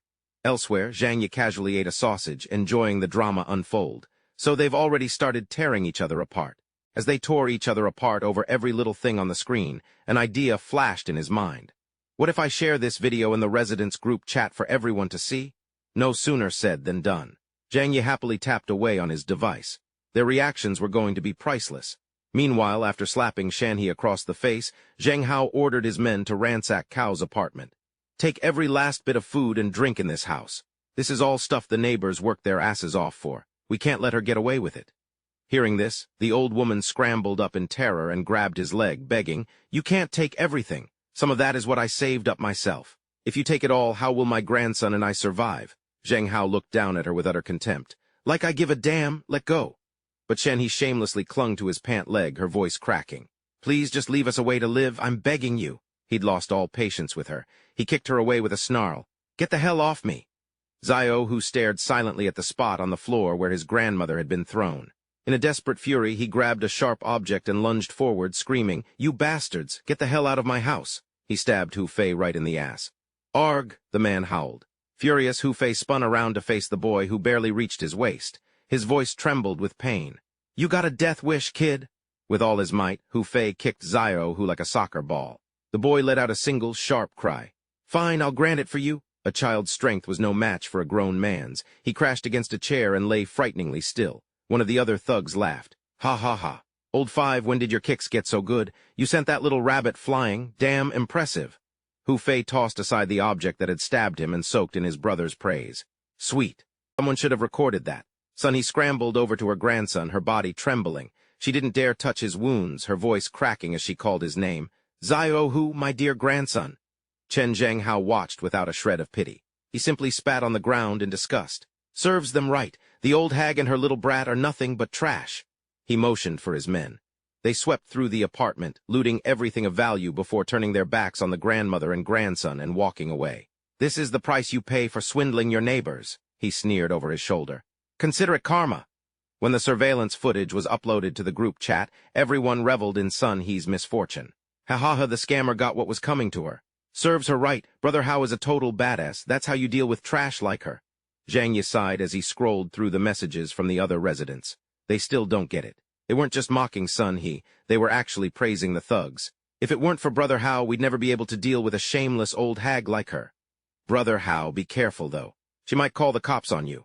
A dangerous glint flashed in Zhang Yi's eyes as he muttered to himself, enunciating each word. Today, he breaks into Uncle Lin's home to rob him.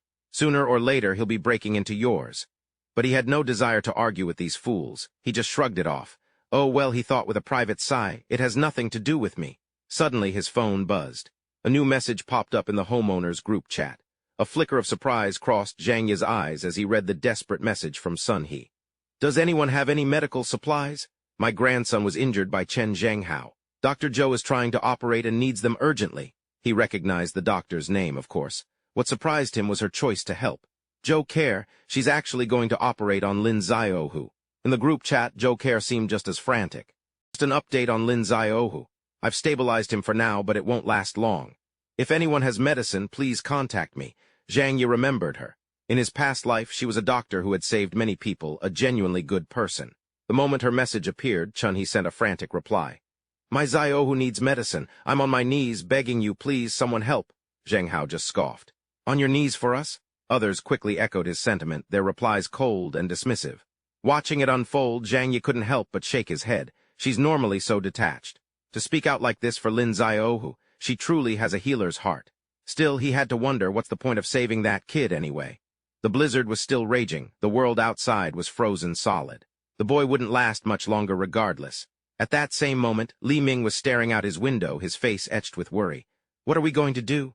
The snow is already about to swallow the first floor. Elsewhere inside her own home, Kai Jiao held her head in terror.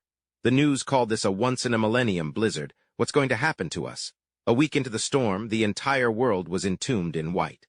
In some northern cities, the temperature had plummeted far below freezing. The snow, which had fallen for days on end, only grew heavier, burying one city after another. Residents who hadn't evacuated in time were now trapped under the endless drifts. Back in the community group chat, Chun He tried to leverage some authority. Everyone, hand over your supplies immediately, or you'll be dealt with for violating regulations. I can pay a high price. Someone else immediately shot back. I'm selling a pack for 1,000 yuan, and even then Su Hao is charging way more. I'll pay 2,000, I'll buy it all. Another message popped up. As the chat descended into chaos, Zhang Yi simply sat back and watched the show. Heh, now it's getting interesting. Li Ming read the incoming message. Su Hao's message was a bombshell. 2,000 yuan for a pack of noodles. Am I seeing things? Hong Er quickly chimed in. Hey, stop jacking up the prices like that. You're starting to freak me out. That was enough to draw Zhang Yu into the conversation. Cut it out. Do you guys really think this is the end of the world? Shu Yin Cheng, lounging lazily in her bed, added her 2 cents. It's just a big snowstorm. It's not like we're surrounded by zombies. What's the big deal? Reading her comment, Zhang Yi scoffed internally. Zombies? Comparing that to this frozen apocalypse, how naive. With everyone sticking their noses in, Su Hao put his foot down. Enough talk, I've got the money. If you're willing to sell, PM me. If not, then get lost. It might have seemed like a kind gesture, but Su Hao had it all planned out. The situation was dire, and he had to use his money while it was still worth something to snatch up supplies from those poor saps. Next, Li Mei's outrage flooded the chat. How can you be like this? Buying food right now is a matter of life and death for us. But Su Hao just shot back. I'm not robbing you. If other people are willing to sell, what business is it of yours? The desperate situation left Li Mei with no choice but to beg. Please, everyone, help us. My daughter is only 9 months old. I have nothing to eat, so I can't produce any milk for her. But Zhang Yi saw right through her ploy. A tragic story for sure, but he knew that once someone took the bait, she'd latch on and never let go. Still, something felt off. He was lost in thought for a moment. In his past life, she and her daughter had survived for a very long time. There was definitely more to Zai Limai than met the eye. 10 days later, Zhang Yi was in his home gym when his phone began to ring. His phone buzzed to life, drawing his attention. The moment he saw who was calling, Zhang Yi's face lit up. By his calculations, most families should have run out of food by now. So the two little snakes finally couldn't hold out any longer, huh? He answered the call, making sure to angle the camera right at the plate of food on his table. Well, look at you two. Why the video call? You're both so thin. On the other end of the line, Yu Qing and AI Ning were practically salivating. How does he still have so much food? Utterly desperate, they decided it was time to suck up to him.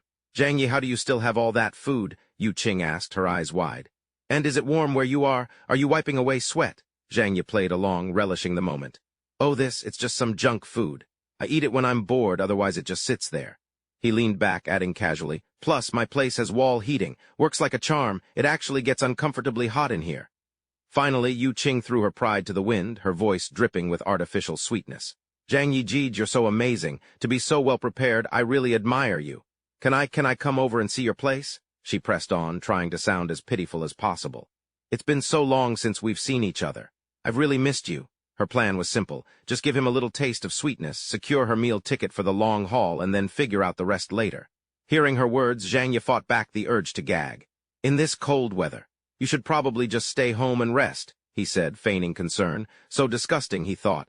What the hell was wrong with me back then, chasing after a girl like her? A moment later, his expression shifted. He didn't know exactly how cold it was outside, but judging by the look of them, it had to be dangerously low. He decided to press the point, his voice dripping with provocation. But judging by how you two look, it must be pretty damn cold out there. That was the last straw. Yu Qing's face twisted in rage. Zhang Yi, don't you go too far. We deserve this. We're freezing and starving. If you're not going to help, that's one thing, but you don't have to stand there and mock us. Instead of just staying silent, he had to call her out like that. Oh, done with the act, are we? Zhang Yi's voice was laced with ice. You only come crawling to my door when you want something. Don't take me for a fool. His words struck a nerve. Zhang Yi, shut your damn mouth, Yu Qing shrieked. Having hit his mark, Zhang Yi twisted the knife. What's wrong? I'm just telling the truth. Why are you getting so worked up? We're strangers. On what grounds should I have to help you? Yu Qing was absolutely livid. You son of a bitch. He paid no mind to her screaming and simply ended the call. On the other end, Yu Qing vented her fury by smashing her phone. That bastard! Who the hell does he think he is, scolding me? Getting nothing out of the exchange, she turned on Lin Aining. And this is all your fault. If you hadn't fumbled your chance with him in the first place, we'd be enjoying everything in his house by now. Lin Aining pointed a finger at Zhang Yi's photo on the broken screen, her own voice dripping with sarcasm. He's loaded now, doing better than any rich kid, and he still wants to play the saint? Give me a break. His act is up. It's not like he's such a great catch anyway. Enraged, Yu Qing lunged at her. Lin Aining, you bitch! And just like that, the two of them were a tangle of limbs, wrestling and fighting on the bed. In stark contrast to the chaos, Zhang Yi was calmly scrolling through the latest news. An official announcement from Tianhai City played on his screen. To meet essential power demands, electricity will be supplied daily from 1 p.m. to 2 p.m. This supply is limited to low-wattage heating devices only. The news anchor, Zilin, stressed the point. With the main power plants currently offline, we urge all residents to conserve electricity to prevent a citywide blackout. Hearing this, Zhang Yi considered the implications. The disaster is so bad that even the government. There was no hiding it anymore. Just like always, he opened the group chat. Everyone was buzzing about the latest news bulletin. Zhang Yi was speechless, seeing people still trying to cash in. The world was ending and they were still trying to trade supplies for cash. What was the point? Outside, the blizzard showed no signs of letting up. Life had to go on even without hope. No one wanted to die. Even if it was a miserable, hand-to-mouth existence, they had to grit their teeth and survive. Meanwhile, at Chuanha's home, she was desperately crying out her grandson's name. Zairohu, Zairohu, please don't fall asleep. If you die, what will I ever tell your parents? Zheng Hao, on the other hand, was relaxing as he received treatment. Dr. Zhu, you're as kind as you are beautiful. Thanks to you, I might actually get to keep this leg. Qi Nhi brushed off the compliment, getting straight to the point. Just remember to hand over the supplies we agreed on when I'm finished. Su Hao was already seizing the opportunity. This should be enough to hold out for a while longer. After their earlier argument, Ai Ning sat apart from her allies. What do I do now? She wondered. Besides Zhang Yi, who else can I possibly count on? Yu Qing was already hatching a plan. If all else fails, we'll just have to get rid of Zhang Yi and take his house. She was on the phone. On the other end, Zhou Peng was direct. Just the two of us won't be enough. and we can't let too many people in on this. The moment Zhou Peng arrived, Yu Qing launched into her story, twisting the truth with lies. Zhang Yi was horrible. He held all that food he has over my head, humiliated me, and then he tried to make me sleep with him. Hearing this, Zhou Peng's eyes went wide. What? He was so furious he looked ready to tear someone apart. That bastard Zhang Yi, he dared to do that to you? I swear I'm going to deal with him myself. Yu Qing fanned the flames, sidling up to him. We just have to figure out a way to take everything he has. We can take his house and live there together. What do you think? This was Zhou Peng's chance to look good. Leave it to me, he said, but that selfish, shameless bastard Zhang Yi will fight back, so we have to go in armed. Mr. Ning, trailing behind them, suggested, why don't we just attack him directly? And so, armed and ready, they stood before the door of the man they intended to eliminate. Once everyone was in position, Zhou Peng knocked, putting their plan into motion. Zhang Yi, you in there? It's Zhou Peng. Hearing a voice, he pulled up the feed from his security camera to check. Zhou Peng. What the hell does he want with me? A gut feeling told Zhang Yi this was definitely not a friendly visit. And the sight of the weapons they were carrying confirmed it, hitting him like a punch to the gut. He was furious. You want to take me out? With just this pathetic crew? When there was no response from inside, the voice outside called again. Zhang Yi, it's Zhou Peng. We're out of food. For old time's sake, since we were colleagues, how about I trade you some fever medicine for something to eat? Suddenly, Zhang Yi's eyes fell on something in the corner of his room, a pot of food he'd set aside. A wicked idea instantly popped into his head. Fever medicine, huh? That's really generous of you. Let me think about it. Thinking his prey had taken the bait, a smug look spread across Zhou Peng's face. No problem. We're starving out here and we're colleagues, right? Better you get the medicine than some stranger. Just open the door. While calling back, Zhang Yi was already snaking a hose through a gap in the doorframe. All right, coming. Hearing this, the group tensed, ready to attack. The man never appeared. Instead, a foul liquid sprayed all over their faces. Mr. Ning stared in horror at the substance clinging to his clothes. Ugh! What is this stuff? Yu Qing looked like she was about to faint when she realized what it was. Here's some leftovers for you. At this, Zhou Peng dropped the act and showed his true colors. Zhang Yi, get your ass out here. I'll beat you to a pulp. He was already seething, and Zhang Yi's mockery was the last straw. Aren't you starving? Here, a little reward for you. You're not even going to thank me. The taunt baffled Zhou Peng. How could he know? He could only resort to empty threats. You just wait. Once I get in there, I'll deal with you. With that, he slammed his hand against the doorknob, intent on destroying the person inside. But the moment his hand touched the door's surface, an icy chill shot through it. He collapsed to the floor, writhing and screaming in agony. Zhang Yi scoffed. Another idiot who doesn't know his place. He casually propped his feet up on the table, enjoying the show. Me? If I don't have to go out, I absolutely won't. No risk, no danger. I'll just let them stew out there until they can't take it anymore. Having successfully provoked the group outside, Zhang Yi was about to head to bed when a sudden noise startled him. He shot up instinctively, realizing at the same time that he'd heard a gunshot. A question sparked in his mind. Someone in the complex has a gun. He grabbed his iPad to check the cameras, and there the truth was laid bare. Chen Zhenghao. He was still alive. On the screen, he could see Zhenghao and two of his lackeys hauling supplies. In the corner of the frame was a small basin of water. It didn't take a genius for Zhang Yi to figure it out. With the water supply cut off, people had to go outside and melt snow to drink. Chen Zhenghao and his crew were taking advantage of that very moment. Zhang Yi assessed the situation grimly. The family on the third floor is done for. Supplies stolen, occupants eliminated, not like they would have lasted long anyway. On the other side of the complex, a triumphant Hu Fei reported, Hao Ji, it's done. That's all of them, so what now? Chen Zhenghao, ever the schemer, smirked. Easy now. First, we need to show these cowards who's boss. We'll figure out the rest after that. In the homeowners group chat, the man sent out an arrogant threat, backing it up with photos to prove he wasn't messing around. There's no one left to count on. From now on, I'm in charge of all 25 units in this building. I call the shots. Listen to me and you'll live in peace. If not, well, you saw what happened. Watching the man's schemes unfold, even Zhang Yi had to admit that Chen Zhenghao was a clever bastard. No wonder he'd been so successful in the world before all this. Still, Zhang Yi saw right through his plan. There was no way Chen Zhenghao could handle the entire building alone. This was his strategy. Beat them down and then offer a sliver of peace. It would make everyone hate him, yet leave them feeling completely helpless. But that wasn't all. Something else caught Zhang Yi's attention. A new group chat had just been created. The outraged residents of the complex had started their own private group to vent. Chen Zhenghao robbed 3 apartments. He just kicked the doors in. In one of them, he straight up used a weapon on the owner, and the other 2 were so scared they handed over all their food. The discussion continued. We have to stand together against him. But he's got a gun. What are we supposed to do about a gun? So what? If we all rush him at once, how can he possibly stop us? When do we make our move? An armed insurrection, huh?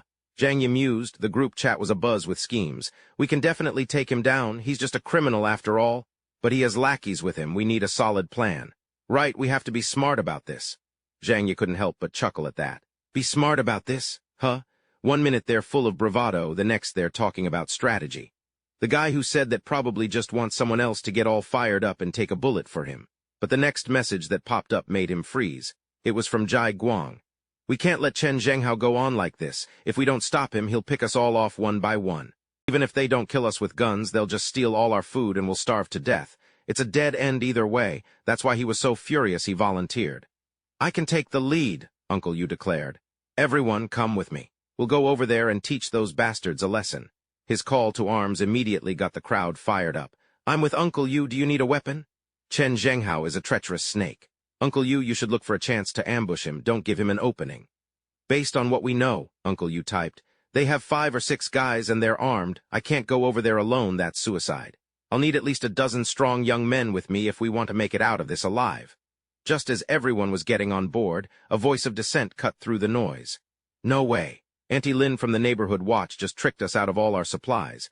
How do we know Uncle Yu isn't just like her? An angry Liu Nian sent a voice message. That old hag scammed us out of our life-saving supplies. What if you take all our fighters and just surrender to Chen Zhenghao? What's supposed to happen to the rest of us? The elderly, the women, and the children? The group chat instantly erupted, splitting into 2 factions on the verge of an all-out war. So we're just supposed to sit here and wait for Chen Zhenghao's crew to come finish us off. Liu Tianxin's right. For all we know, Uncle Yu could be a mole. Zhang Yi watched the chaos unfold in the chat and sighed, completely fed up. I really expected too much from these people. He turned away from the screen and ladled his own fragrant, delicious meal onto a plate. At this point, Zhang Yi was so done with them he didn't even bother reading the new messages. Things have gotten this bad, and they're still just pointing fingers. Most of these people deserve a one-way ticket to hell, and even that might be too good for them. Lost in thought, he took a spoonful of the steaming soup and put it in his mouth without thinking. Ow, hot, hot! Meanwhile, in another house, loud, angry shouts echoed off the walls. Chen Zhenghao, a gun gripped tightly in his hand, was barking orders at his men. What the hell are you all doing, waiting for a dinner invitation? Move your asses. Seeing how cruel this was, Chen Yu tried to object. Zhenghao, maybe we should stop. The other people in this building must still have food. We don't have to turn on our own people just yet. Before he could even finish, Zhenghao aimed his weapon at him and snarled, cut the crap and do what I say. They're sick and dying anyway. What's the point of keeping them around? You want to end up just like them? Terrified, Chen Yu backpedaled, his voice trembling. No, Brother Hao is right. Since they're goners anyway, we should use them to help us survive. It's for the best, really. Hearing this, Zhenghao's good mood returned. Good, as long as you understand. Glad to see my efforts weren't wasted. But he knew perfectly well that if he didn't have a weapon in his hands, none of these people would be listening to him. Only by eating the flesh together would they all truly be on the same side. Zhang Yi had witnessed the entire brutal scene from afar. That Chen Zhenghao is a real piece of work, keeping them by the door. He's probably planning to use them as emergency rations when the food runs out. He then stretched languidly. If that guy ever tries to mess with me, I'll just find a chance to take him out. The next day, the group chat suddenly exploded with messages. Someone please help me. Chen Zhenghao's crew is breaking down my door right now. Uncle Wu, please save me. You can't trust those people. We have to stick together again. Huddled in her apartment, Li Hua trembled with fear. If something happens to me, you'll all be next. The relentless pounding on the door made her feel like her heart was about to leap out of her chest. Before long, the group smashed their way inside. Li Hua could only beg desperately, please let me go. You can have all the food in my house, every last bit. Just please let me go. But the vicious group showed no mercy, heartlessly dragging her away as she pleaded, tears streaming down her face. She pleaded desperately for her life, hoping for some sympathy, but the group chat was filled with nothing but malice. Serves her right. Instant karma. Good thing she was the first one they targeted. At least it bought the rest of us some time. Now even Yu Qing was terrified. She had to find a way out of this. If they can go after others, it's only a matter of time before they come for us. And AI Ning is completely helpless. What are we supposed to do? If we can't get into Zhang Yi's apartment, we'll end up just like the others. Yu Qing chewed on her nails, her mind racing. An idea sparked. She would tell the people she could trust about the supplies in Zhang Yi's house. Together, they would take it from him. A moment later, a notification lit up Zhang Yi's phone. Welcome to a new group, small support squad. He opened it and immediately saw Yu Qing's plea. Zhang Yi, it's too dangerous outside now. Your place has a balcony and a security door. We were hoping you'd join our team. Zhang Yi smirked when he saw Sun Zhichao and Wang Min were already in the group chat. So Fang Yuqing has already filled them in, and they didn't even bother to ask who took out Zheng Hao. He quickly sent a voice message. Thanks for the offer, but I'm doing just fine on my own. You should try somewhere else. Trying to rope me in too? Do they really think this pathetic act is going to work on me? The others pleaded relentlessly, trying everything they could to sway him. We're all in danger. The only way to survive is to stick together. But Zhang Yi's reply was short and brutal before he left the group. Everyone's on their own. You're all useless to me. Everyone was stunned into silence by his absolute cruelty. Yu Qing's hands tightened around her phone. That heartless bastard. I can't believe he'd say something so heartless. We're all acquaintances here. Wang Min finally spoke up. Look, I only let you in because you're my cousin's friends. You promised you'd convince him to let the rest of us in, but now he's refusing. What are you trying to say? Her words made both her and AI Ning turn pale with fright. Just then Yahello chimed in. Forget being polite with a guy like that. Let's just force the door open. Hearing this, Lu Tao quickly agreed. Yeah, let's do it. A selfish bastard like him doesn't deserve to live in a place this nice. Then he added with a smug grin, I used to be a locksmith. I can pick any standard lock you throw at me. Seeing a lifeline, Yu Qingru urged him on. Once you get that security door open, we can all storm in. Let's see how he tries to stop us then. And so, the group gathered around as Lu Tao began to meticulously work on the lock. Standing behind them, a wicked smile spread across Yu Qingru's face. Other than splashing a little water, what else can you possibly do? She thought, smirking victoriously as Lu Tao fumbled with the lock. Just wait until we get inside. You're finished, Zhang Yi. However, on the other side of the door, he was aware of their every move. Trying to sneakily pick my lock, are they?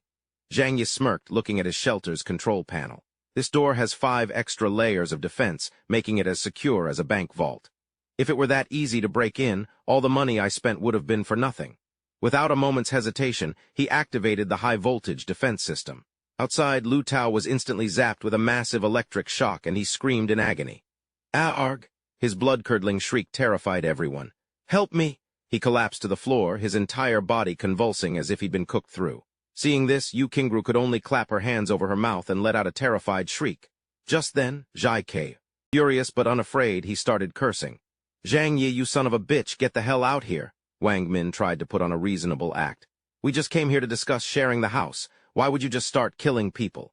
Don't you have anything to say for yourself?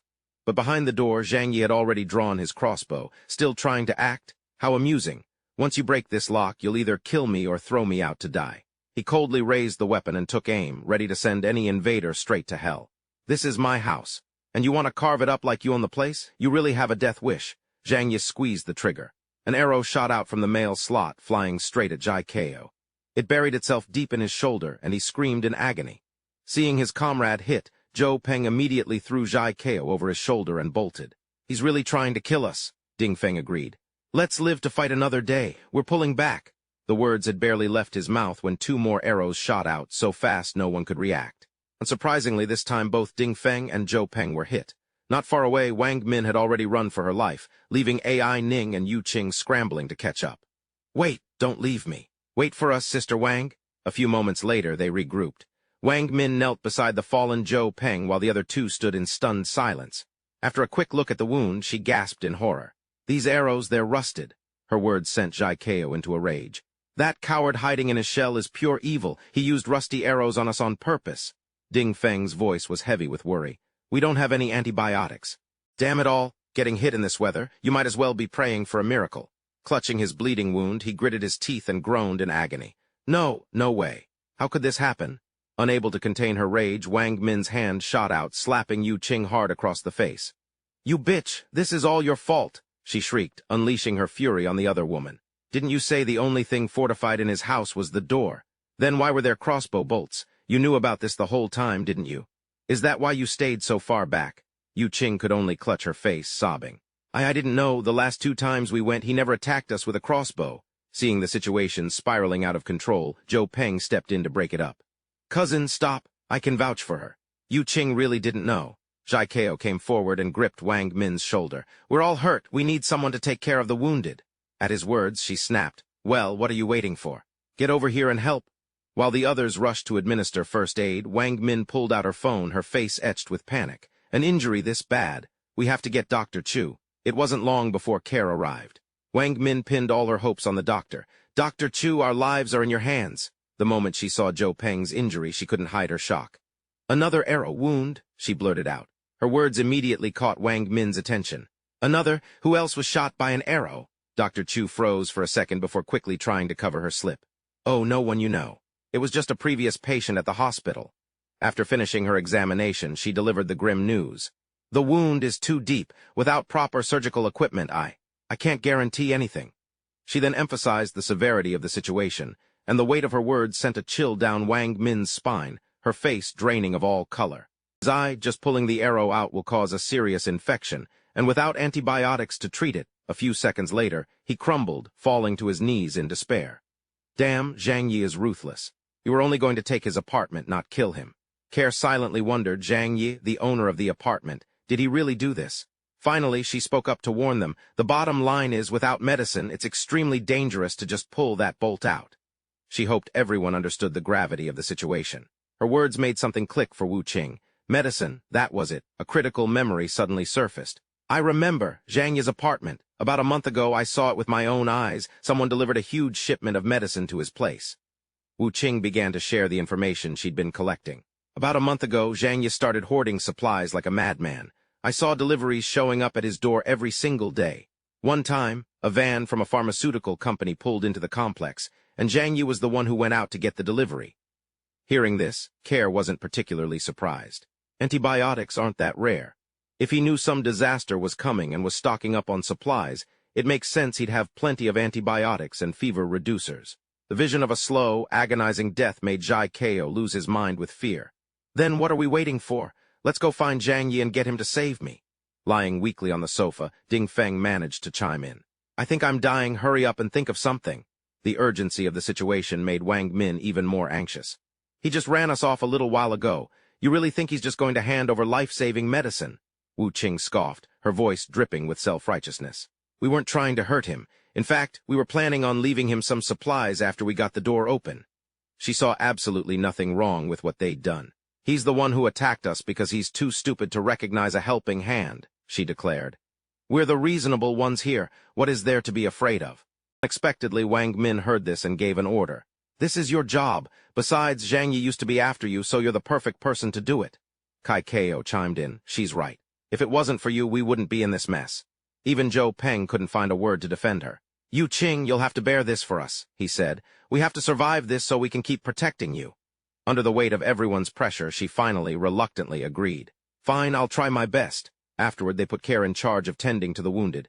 "Dr. Chu, get those arrows out of them now. Just get it done." Agonized screams filled the air just as Zhang Yi's voice came through the phone. "Yeah.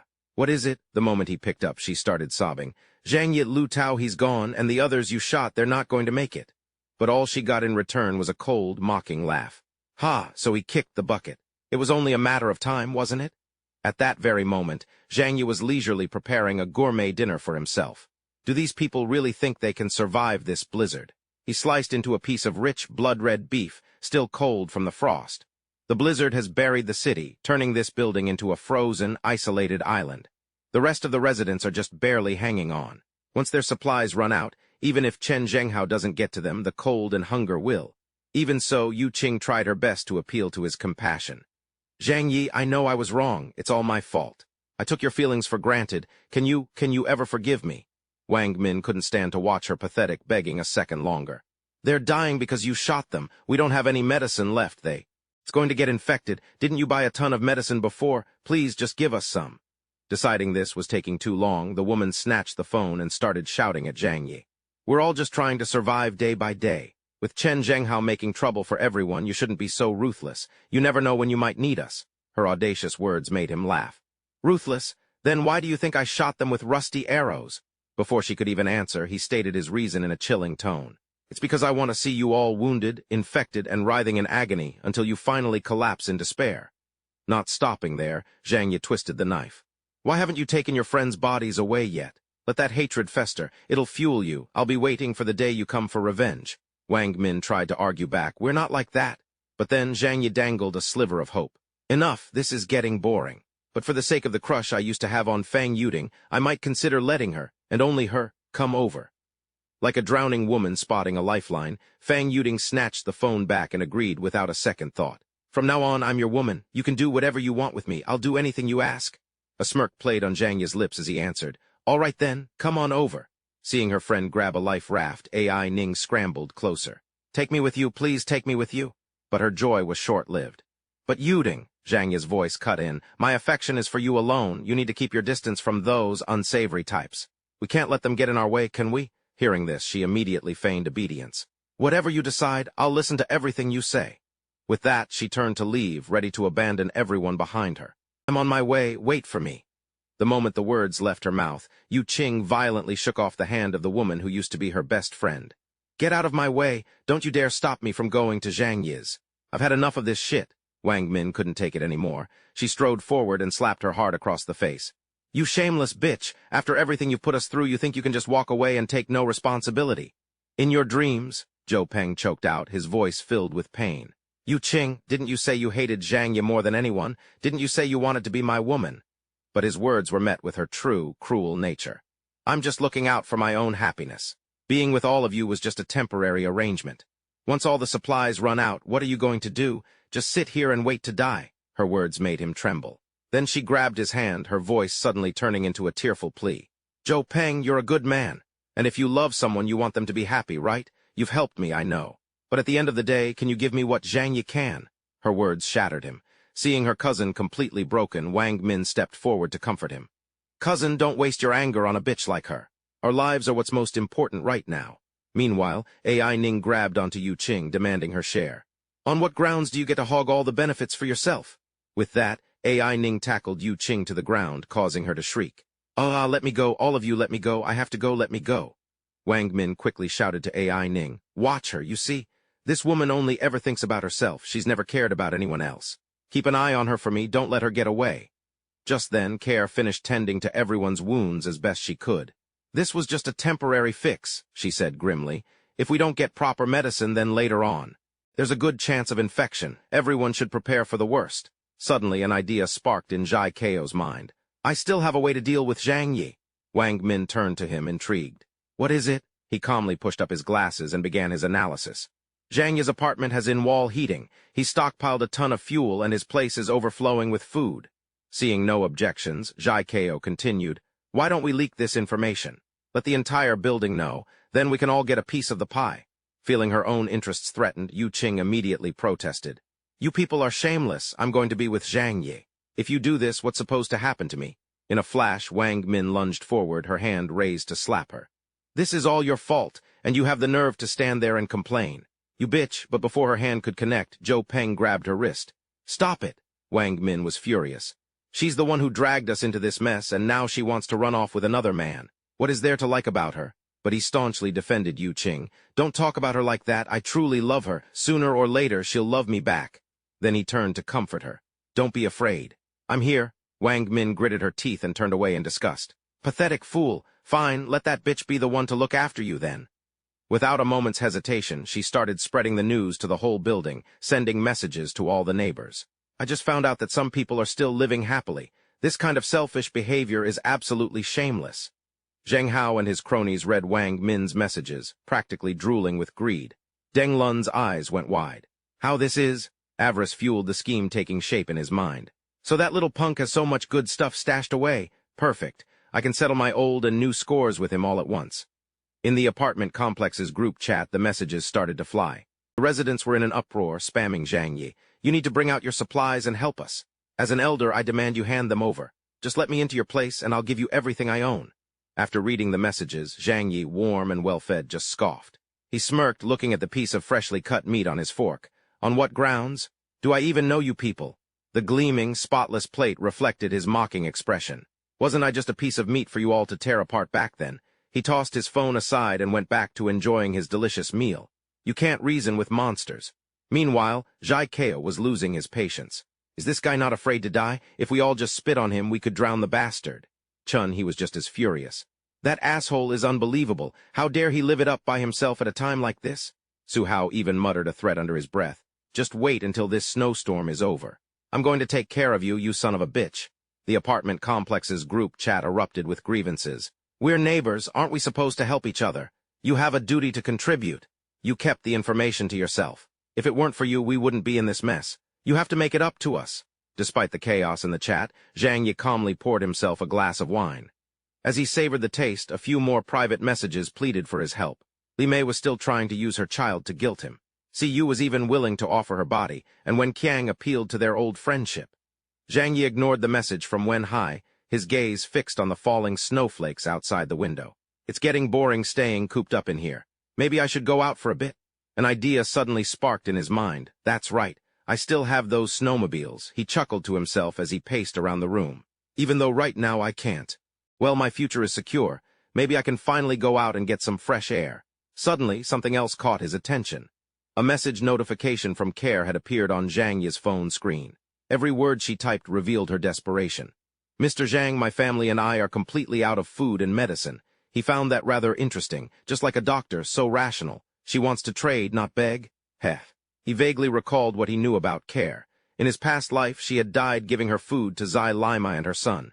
She seemed cold, but she was surprisingly selfless when it counted. An idea began to form in Zhang Yi's mind. Maybe I could have her stay here and take care of me, but smart women are more likely to betray you. He stretched languidly at the thought, and I'm terrified of dying. His hand came up to stroke his chin as he mulled it over. Even though Joe Care was a possibility, he couldn't be 100% certain. He couldn't let her in. While Care was shivering from the cold, Zhang Yi finally replied, "If you want to trade, you'll have to offer something I actually find useful." She quickly sent back a voice message. "How about an advance on my consultation fee? I really can't hold on much longer." Her hand clenched the cold phone, her heart filled with shame. "I've never had to beg a strange man like this before." On the other end, Zhang Yi calmly sent his reply. "I can give you supplies, but you have to do something for me."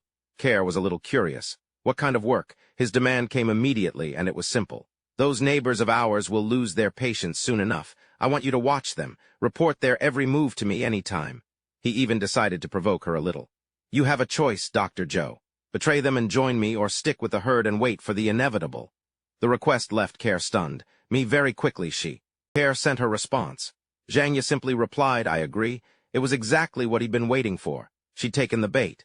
He then deliberately instructed her to trade information for supplies, reminding her that she knew what was expected. Care's reply was cold. "Yeah, I get it." After her exchange with Zhang Yi, she stared blankly at her phone screen. Meanwhile, the other residents were growing frantic, their desperation flooding the group chat. Where the hell is Zhang Yi? Is he gonna cough up the supplies or what? Even Zhang Yi was a little surprised by their sheer audacity. "Give them an inch and they'll take a mile, huh?" He typed back a taunting reply for all of them to see. "I'd sooner burn it all than give any of it to you." Zhai Kao gritted his teeth in fury. "That stubborn little bastard. Still running his mouth when he's about to die, just you wait." Immediately after, Zhai Kao added Zhang Hao to the residents' group chat and began to steer the conversation. "Everyone, our target is Zhang Yi.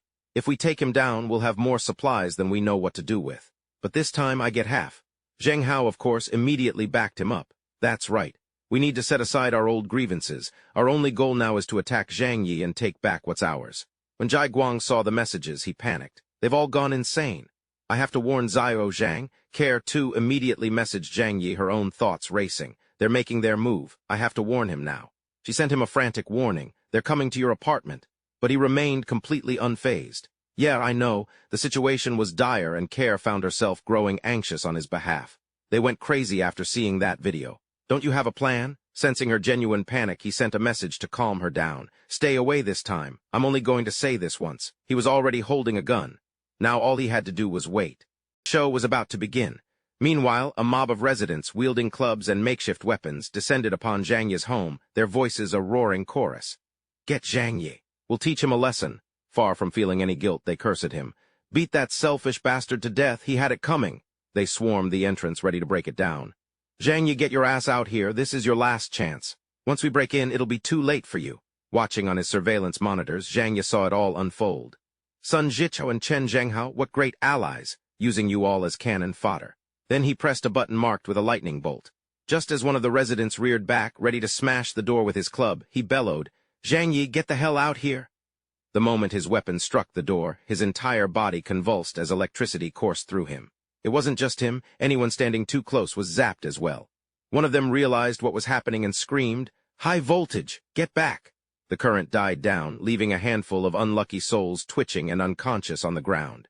The sight struck terror into the hearts of the remaining residents, their faces draining of all color. They immediately scrambled back to Chen Zhenghao. How? Zhang Yi's door is electrified. A few of the guys are down. But Zhenghao clearly didn't give a damn about them. He just leveled his gun at the man who spoke, his voice cold. What, you're thinking of backing out now? It was Sun Jichao who broke the tense standoff.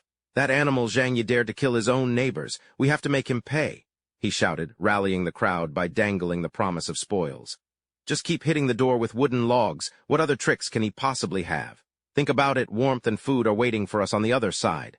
With just a few words, he successfully reignited their hatred for Zhang Yi. We've suffered in this hell for over half a month. Getting into that warm room, it would be worth dying for. A heavy log slammed against the reinforced door. They all hoisted the log, using it as a battering ram. Come on, everyone, follow me and let's kill Zhang Yi. The racket outside was giving Zhang Yi a headache. He swirled the wine in his glass and let out a long yawn.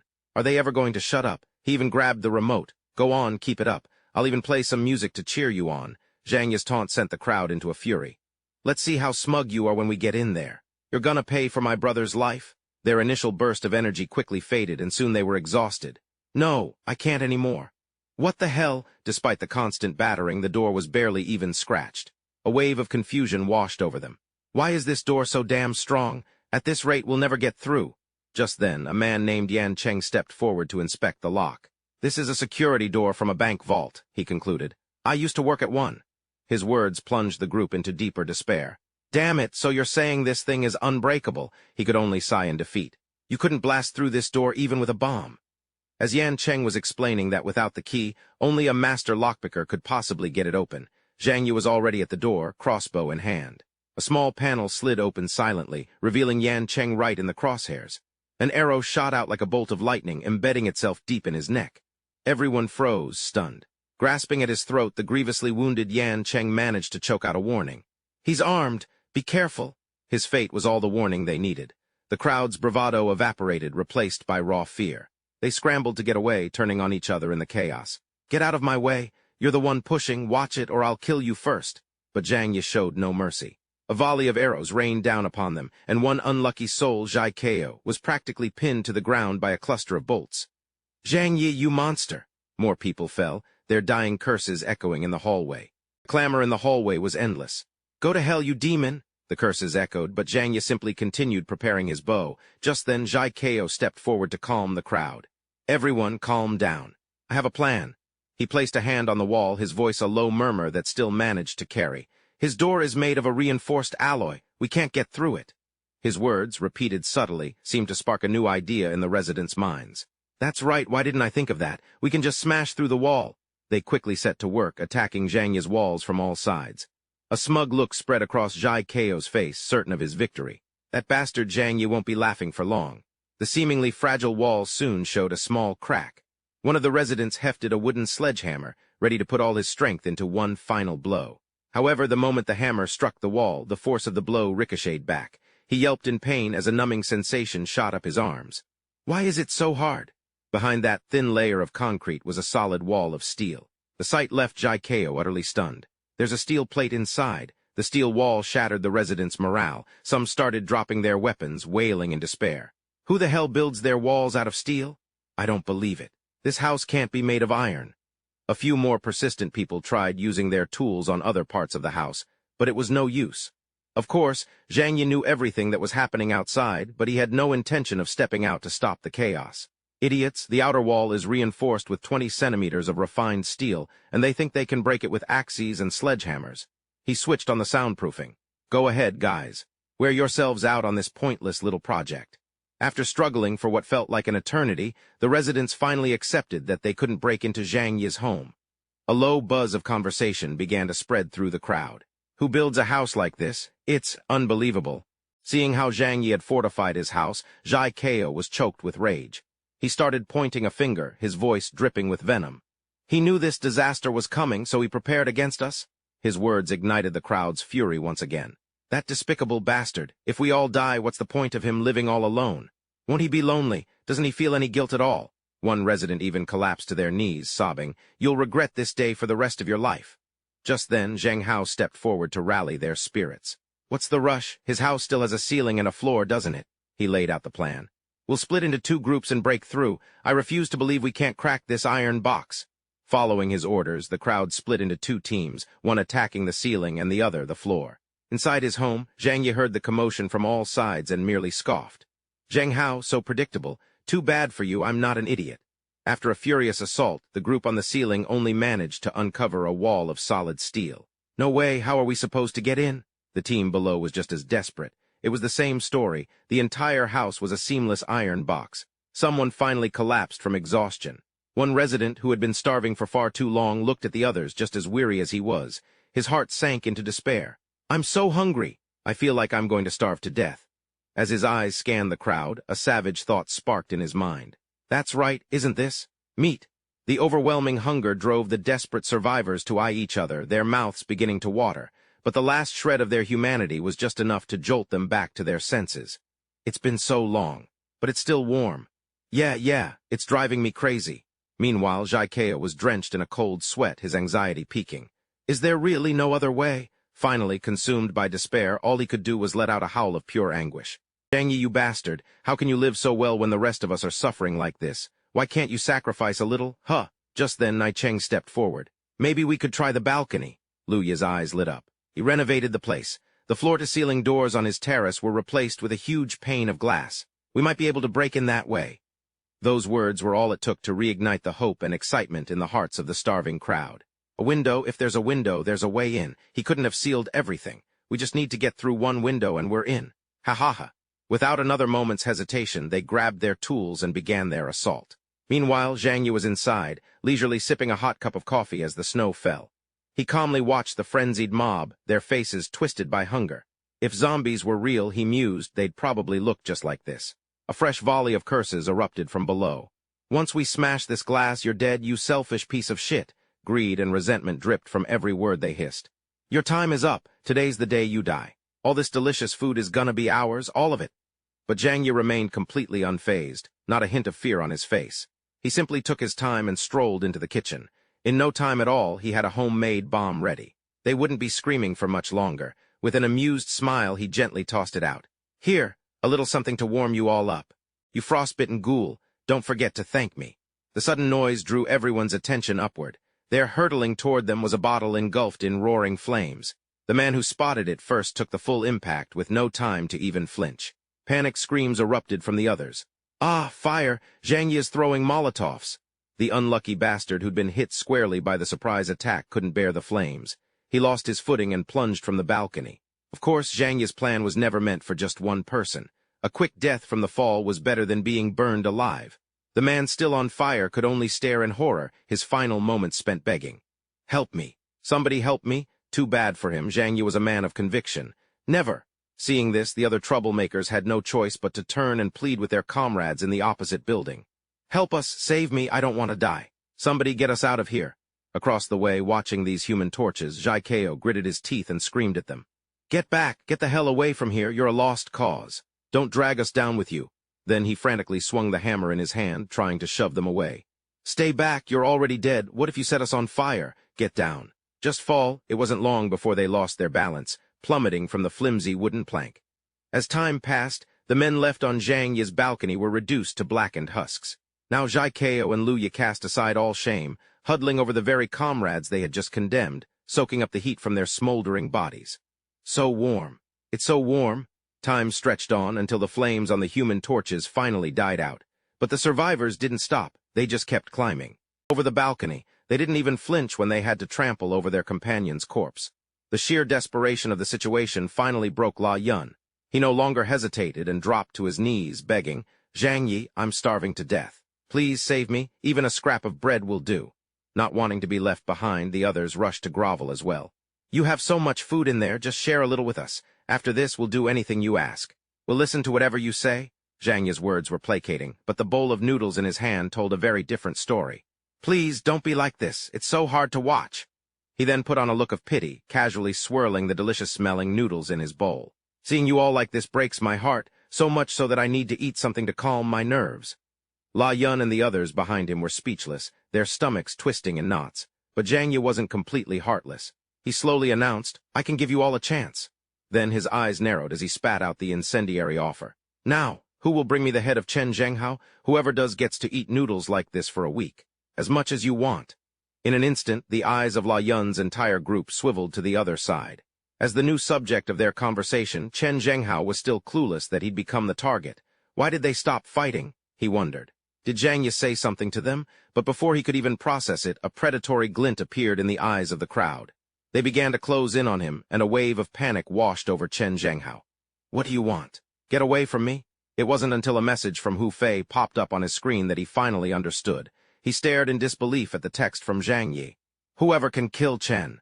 Chen Zhenghao, you want me to just feed him for a week? Let him gnash his teeth and curse my name, that shameless, despicable bastard, is now trying to make a move on me. Yahello saw the man turn his back to leave and quickly shouted, Wait, if you leave, what are we going to do about Zhang Yi's apartment?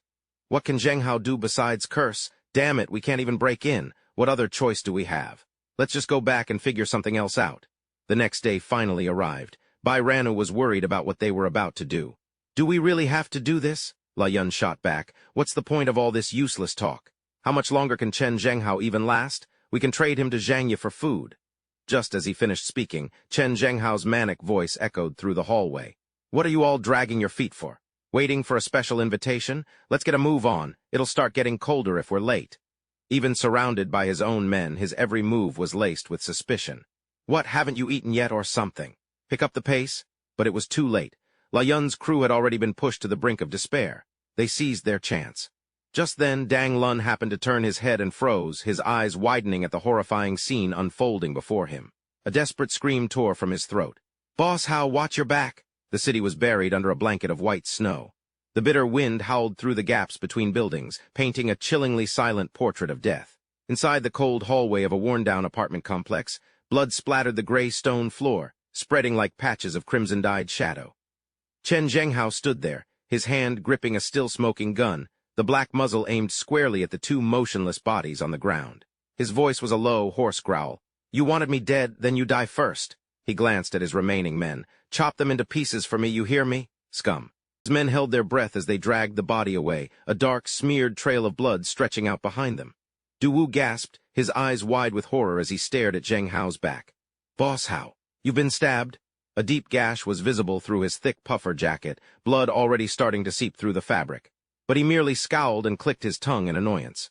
With no other choice, he let Chen Yu steady him as he staggered inside. He pulled out his phone, his voice cold as steel. Dr. Chu, I'm injured. Get over here and patch me up. The scene shifted to a quiet, sterile room, where the dim yellow light cast a pale glow on Chu Care's face as she disinfected and bandaged the wound. I'm not doing this for free. A smirk played on Zheng Hao's lips, his tone casual. I can give you a share of this. Her hand paused midair, a faint tremor running through it. No. I'd rather die than touch any of it. Zheng Hao laughed as if he'd just heard the world's funniest joke. Well, I can't let that happen. Having a doctor around is pretty important in this world. He was even in the mood to gently stroke Chu Care's cheek, his voice a venomous whisper. Don't you worry, if the day comes when I have to sacrifice someone, you'll be the last to go. Her expression turned to ice as she slapped his disgusting hand away. Just then, Dang Lun and Hu Fei approached, their faces twisted into lewd sneers. She clutched the strap of her medical bag, her eyes wary. What do you want? Zheng Hao casually pulled his shirt back on and began loading a magazine into his gun, his voice dangerously light. Nothing. You're just not leaving until my wound is healed. They left Chu Care to huddle in the corner, hugging her knees, and gathered to talk. Zheng Hao was the first to speak. We can't keep going on like this. Even those low-life grunts are daring to fight back now. That's not good for us. Hu Fei looked just as helpless. Boss Hao, about Zhang Yi's group? We've tried attacking several times, but every attempt has failed. Chen Yu nodded and chimed in. His place is like a damn turtle shell. Impossible to crack. Kiya's ears perked up as one of them spoke. I don't believe he'll stay cooped up in there forever. Let's move into the house next door and watch him in shifts. The second we get a chance, we take him out. She quietly got to her feet and crept toward the door. Zheng Hao caught her movement, his voice cutting like a knife. Dr. Chu, where do you think you're going? She froze, her expression calm as she answered succinctly. The bathroom. Once inside the dark, unmonitored bathroom, Kiya quickly pulled out her phone and sent a message to Zhang Yi.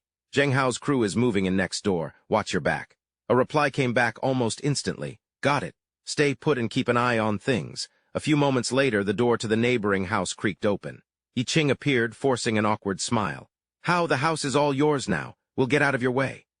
As he and Lu Yi cautiously pressed themselves against the wall, the group stormed in, their eyes scanning the room as if they already owned it. Deng Lun and Hu Fei shot Qi a look as sharp and venomous as a pair of vipers, licking their lips with a lecherous grin that made one's skin crawl. Shi and Yi Qing tried to slip past them, making themselves as small as possible. Yi Qing's heart hammered against his ribs, threatening to burst from his chest with every step. At least they'd get to keep the leftover food in the house. It would be enough to survive for a while longer. But just as a sigh of relief escaped his lips, a vicious blow, like a lightning strike, slammed into the back of their necks and both of them collapsed. Blood pooled out from under their heads, a dark crimson stain spreading across the floor. It shimmered in the dim light, a hellish liquid. Witnessing the scene, Qi slapped a hand over her mouth and stumbled back, her eyes wide with terror. Zheng Hao's lips twisted into a cold smirk. His voice was casual, almost bored. So naive, you really think we'd just let our prey walk away? How could I just let a perfect opportunity slip away? He gave her a meaningful glance. It's freezing out there. I have to stock up on food one way or another, just in case supplies run out. Wang Min's house had become a makeshift doomsday shelter. Ding Feng, Zhou Peng, and Zhai Kao were sprawled across different corners of the old sofa. Zhai Kao violently yanked at his sleeve, scratching his forearm again and again. What the hell was happening? It was so damn itchy. His skin was covered in swollen sores with patches peeling away and oozing blood, as if his entire epidermis was trying to shed itself. His face was ashen, sweat poured from his brow and his lips trembled. Panic filled his eyes. No, don't. He suddenly collapsed onto the floor, his body racked with uncontrollable shivers. I don't want to die. I'm not ready to die yet. Ding Feng and Zhou Peng were terrified, a palpable sense of death hanging heavy in the air. Ding Feng clutched his head, curling into a ball as he whispered, completely defeated. It's over. We're done for. We're all going to die. Zhou Peng scrambled toward Wang Min, his voice cracking with desperation. Cousin, please go beg Zhang Yi again. If this keeps up, the three of us are dead. She coldly brushed his hand away, her gaze avoiding his. There's nothing I can do. You're on your own. A few days later, inside a small room, Zhang Yi sat in front of a tablet, a look of sheer amusement in his eyes as if he were watching a spectacular play. After laying low for days and getting nowhere, what are they planning now? On the screen, Zheng Hao was pointing a gun at a group of people, his voice a commanding roar. All of you, listen to me. Just cooperate and we might just make it out of this alive. He looked calm, but he was panicking on the inside. He didn't have much ammo left, and whatever food they had managed to scavenge was already gone. On top of guarding against outsiders, he had to constantly watch his own men, terrified they would turn on him. Have to catch that spineless bastard Zhang Yi, and fast. Meanwhile, Zhang Yi casually chewed on a piece of corn, his eyes glued to the monitor. He was afraid the very people he'd threatened would rebel, that they'd attack him in his sleep. Suddenly his phone buzzed. He glanced at the screen before answering. The voice on the other end was trembling, whispering as if terrified of being overheard. Are you okay? It was Care. She ducked out of the guard's line of sight, keeping her voice to a bare whisper. Chen Zhenghao and his group, they've all lost it. There's no food left. They're gathering anyone who can still fight, and they're breaking into the weaker survivors' homes, smashing everything and taking whatever they want. She swallowed hard, fighting back the bile rising in her throat. Every day they hunt for people. Once they find a home, they attack, take care of the residents, and then they hand them over to someone. Care's face was pale and gaunt, her features hollowed out by hunger and fear. I haven't eaten in 2 days. I feel like I'm going to starve to death. Zhang Yi, can you still save me? A long silence stretched from Zhang Yi's end. Zhou Care is still useful. A lead doctor from a top-tier hospital isn't easy to find. I can't just let her die like this. He quickly devised a perfect plan. I'm getting bored after all these days of just sitting around. It's time to give her a chance to prove her worth and give Chen Zhenghao a real problem to deal with. With that, he finally laid out his terms. Help me with one thing. Succeed and I'll let you live. Suddenly, a frantic, violent pounding erupted from outside, rattling the door on its hinges. Zhou Peng's manic screams tore through the air. Zhang Yi, get the hell out here. All you do is hide in your house like a coward. You're a goddamn useless piece of trash. But Zhang Yi just stood behind the door, his calm so absolute it was chilling. His voice was like a scalpel, poised to slice into the man's fraying nerves. Zhou Peng, that infection doesn't feel too good, does it?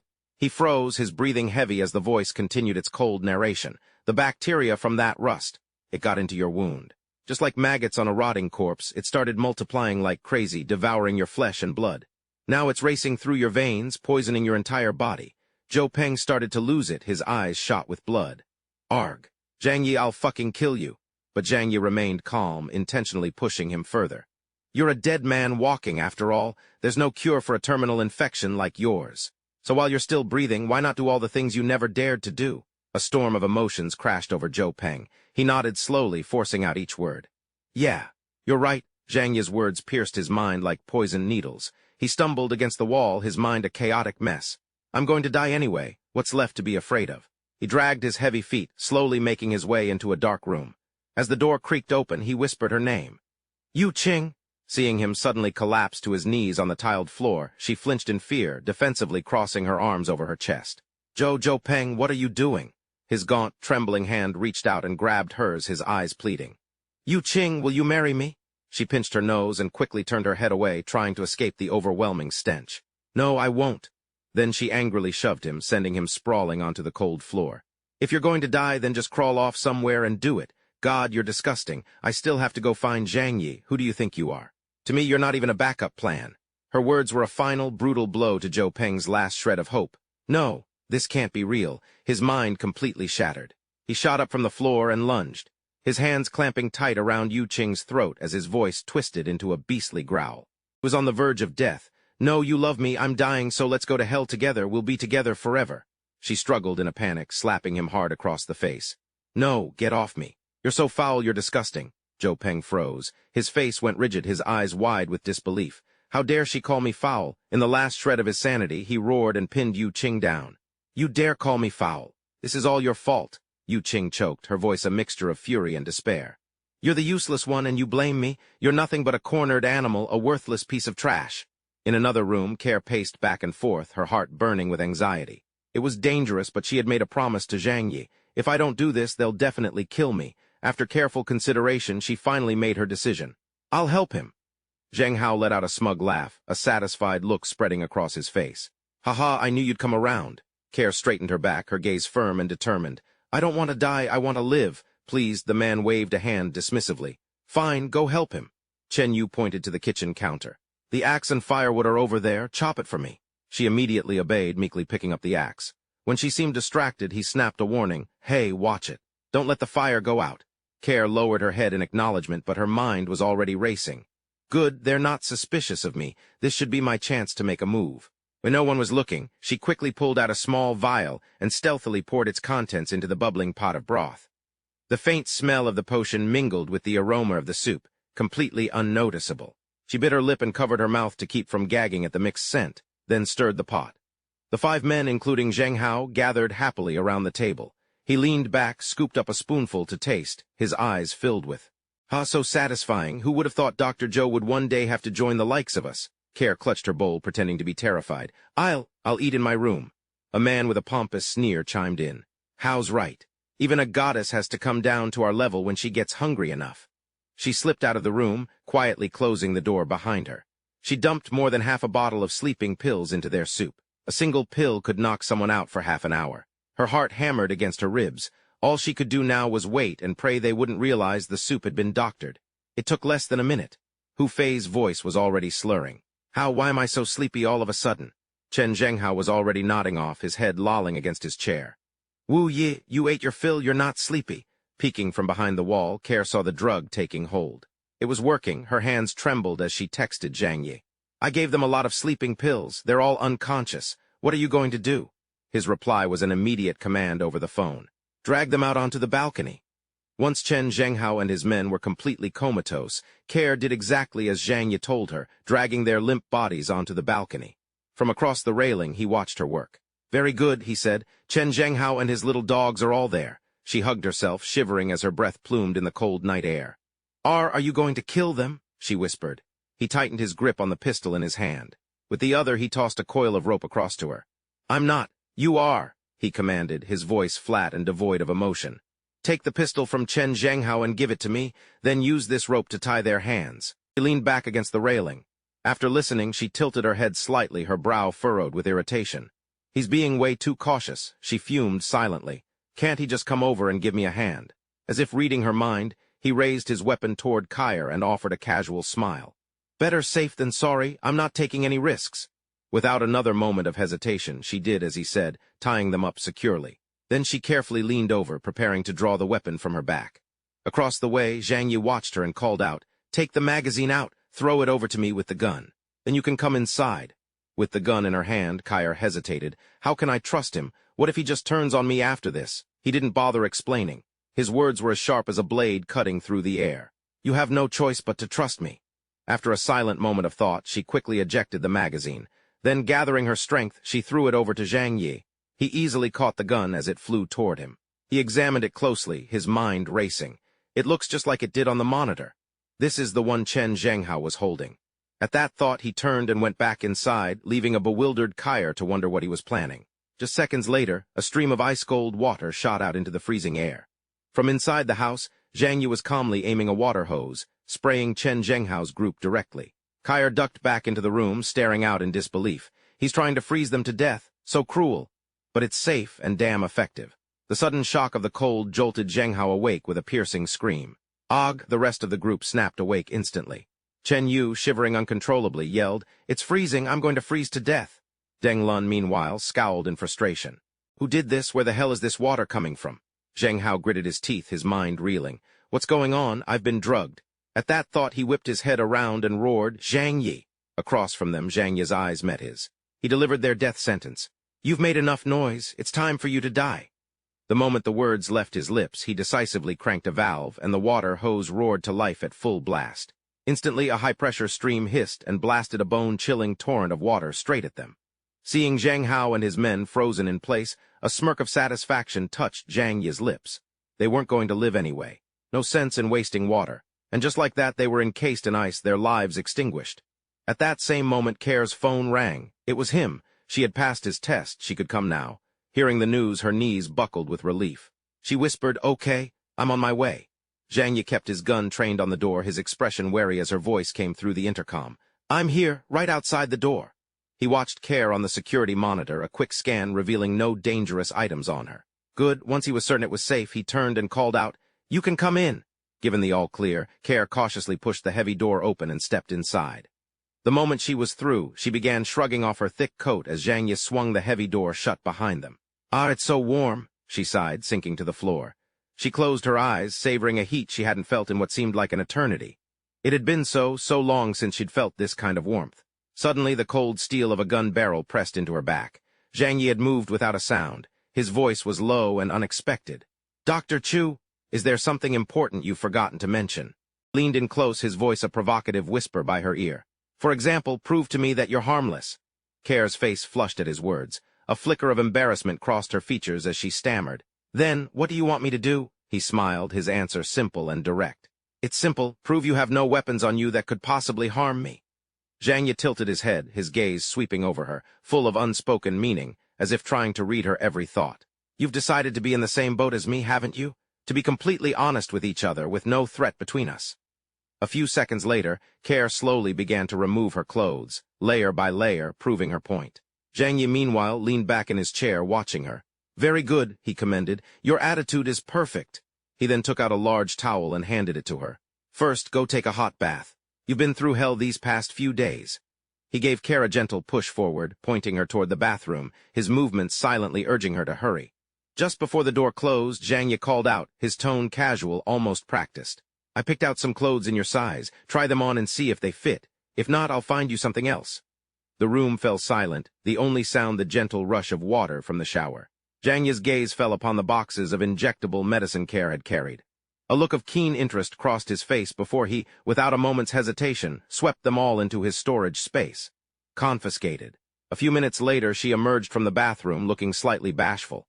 "I'm done," she said. "Thank you for the clothes. They fit perfectly." Seeing her, he patted the seat next to him, a playful smirk on his face. "Have a seat." Then Zhang Yi reached out, gently brushing a stray strand of hair from her face. His voice dropped low. "You have to remember that I'm the one who let. And because you're still valuable to me, consider that your privilege." He then drove the point home, his voice a low warning. "So you will follow my orders no matter my intentions, and I will not hesitate to eliminate you." Hearing his words, Ker knew one thing for certain. This man was utterly ruthless. Zhang Yi leaned in, gesturing down the hall. "The second room is yours. It's under full surveillance and the door and walls are reinforced. You only go in or out when I say so. If you don't like it, you can leave right now." After a moment's thought, Ker nodded her acceptance. "All right, I'll do as you say." A satisfied smile spread across his face as he slowly twisted a lock of her hair around his finger. "A wise choice. You know what it's like out there. Relying on me is your only real way out." Then he lowered his voice, his tone laced with intrigue. "And for that, I'm going to let you in on a secret. You'll want to listen very carefully." Despite herself, Ker's curiosity was piqued. A A secret you're going to tell me? Sharing a secret is a crucial part of any partnership, Zhang Yi said, his eyes glinting as he continued toying with her hair. And I'm only telling you because I'm not afraid of it getting out. He went on, everyone who tried to kill me before, I've already taken care of them. You saw that for yourself, didn't you? I understand, Care replied softly. Suddenly, Zhang Yi changed the subject. You must have realized by now that the gamma ray burst caused this blizzard. It didn't just change the climate, it also gave ordinary people special abilities. A moment later, an object materialized out of thin air in his hand. I gained a superpower, he stated, a pocket dimension of my very own. Zhang Yi then revealed the truth without reservation. I keep most of my supplies in that dimension. If I die, everything inside it vanishes with me. So, only as long as I'm alive will you get to enjoy any of this. The revelation left Care reeling. Superpowers, they were actually real. Zhang Yi's voice cut through her thoughts. Eat. This is your share. At his words, she practically inhaled the food, stuffing it into her mouth so fast she almost choked. His eyes never left her. She still hasn't earned my complete trust. She needs to understand what's expected of her. Don't make me spell out every single chore for you. And just like that, Zhang Yi laid out all her duties. The drains are frozen solid, so when you need to, use the plastic bags and toss them out the secret hatch in the window. Before Care could even protest, he cut her off as if reading her mind. Exchanging labor for food is the duty of a maid. Besides that, what else can you offer me? She replied in a hesitant voice. I understand, master. In the next moment, they were tangled together. The air crackled with heat as they tumbled onto the plush sofa below. Care was mortified, but faced with her reality, she simply resigned herself to it. In the end, she and Zhang Yi shared an unforgettable night. The next morning, Zhang Yi felt a pang of guilt seeing Care still fast asleep. Looks like I really wore her out last night. But it was getting late, so he decided to wake her. Want to come out and get something to eat? Still half asleep, her voice was soft and whiny. A moment later, she decisively threw off the covers. Okay, I'm coming. Zhang Yi watched her, a sense of satisfaction in his eyes, like a man admiring his new pet. He was pleased with her appetite. After a while, he asked gently, Finished eating? Care answered without a second thought. I'm not full yet, but I know I'm not allowed to have any more. Too much at once or you'll get gastritis. Hearing that, Zhang Yi cut to the chase, so she was done eating. The moment he realized this, he tossed a coat over to her. Get over here.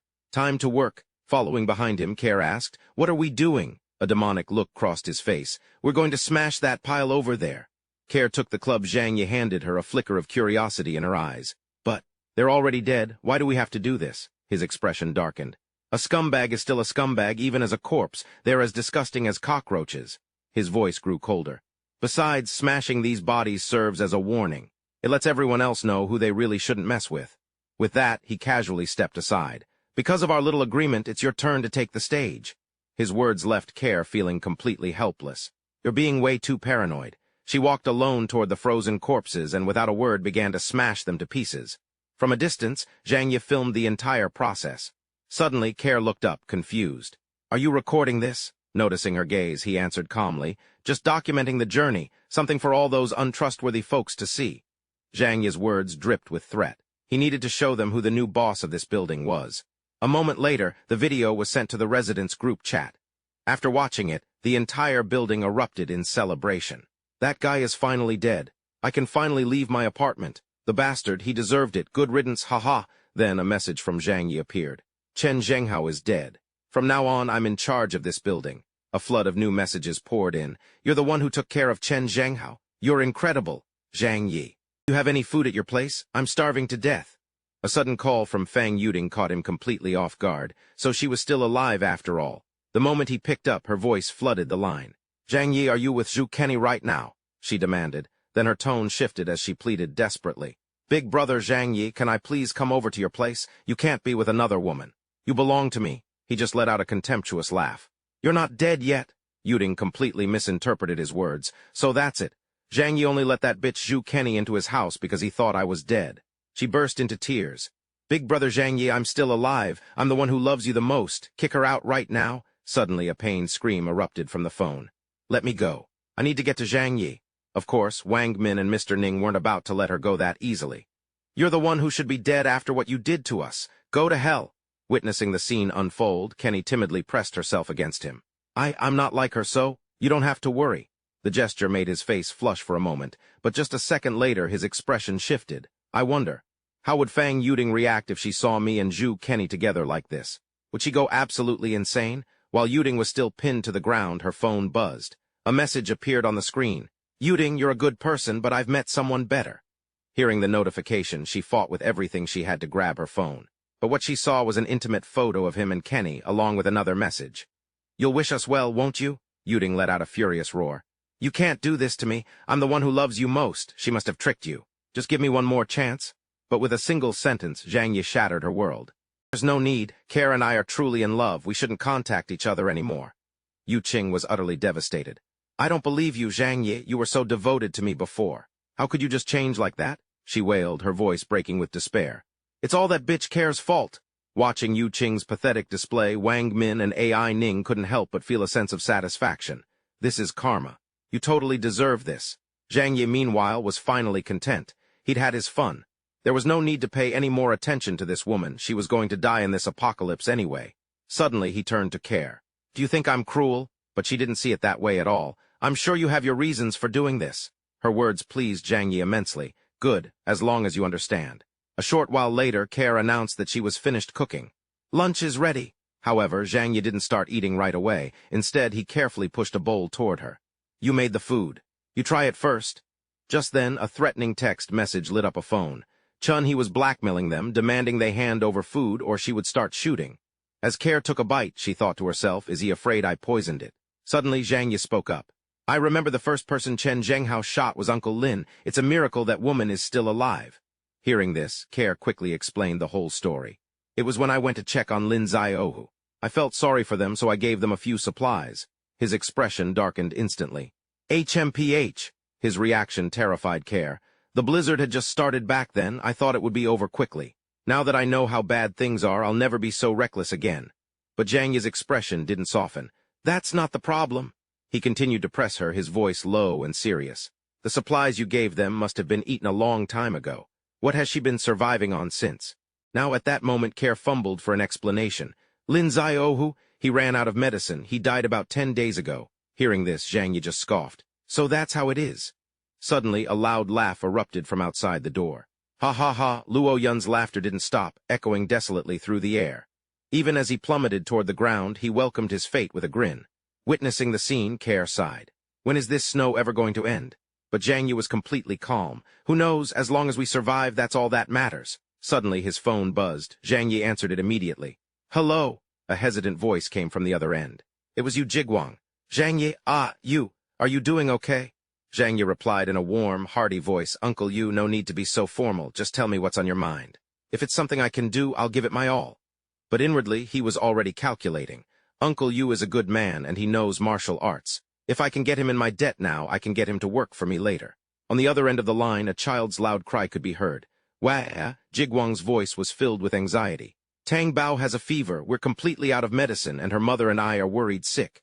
He then asked hesitantly, Do you have any medicine? Zhang Yi didn't answer right away, his mind racing. Uncle Yu's been a bachelor his whole life. Zai Lima is young and has a good body. She probably made the first move, and he couldn't resist. After a moment of calculation, Zhang Yi put on a helpful tone.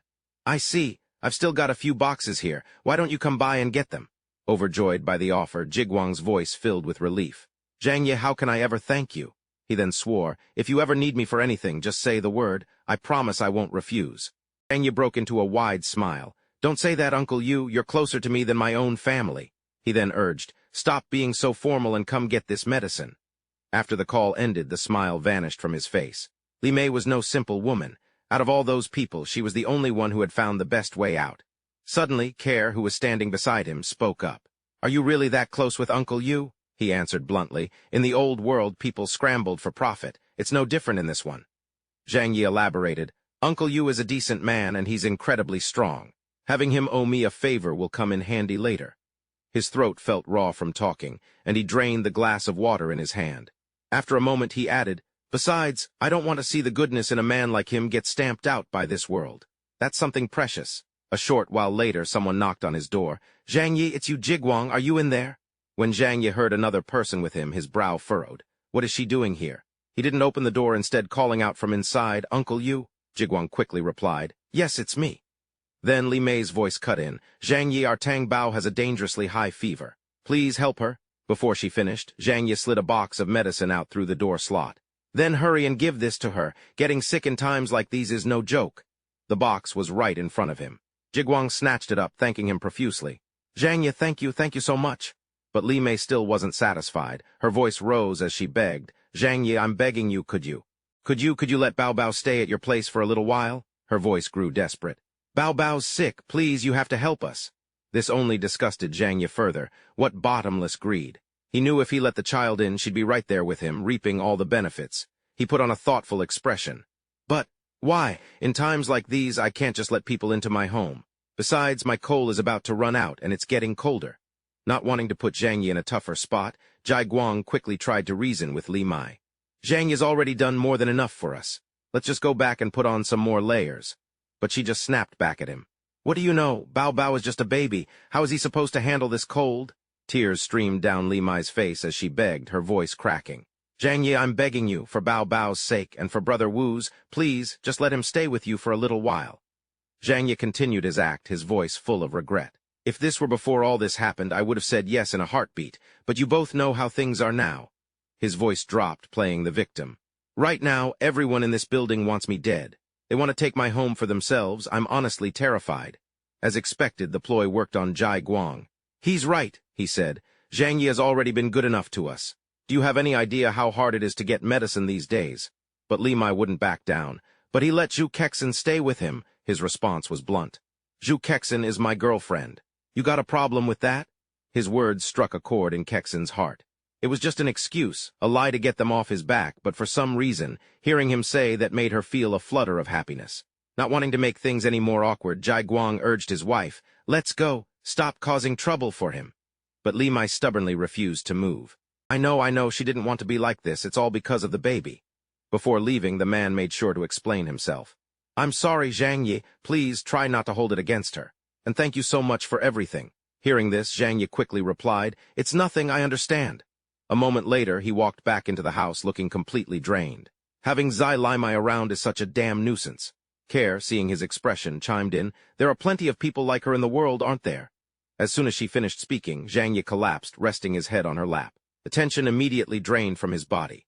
You've got a point, he admitted, then added, but Uncle Yu and I get along pretty well. I just have to make sure she doesn't try to sabotage things from the inside and ruin my plans. Meanwhile, an argument was brewing over at Jai Guang's place.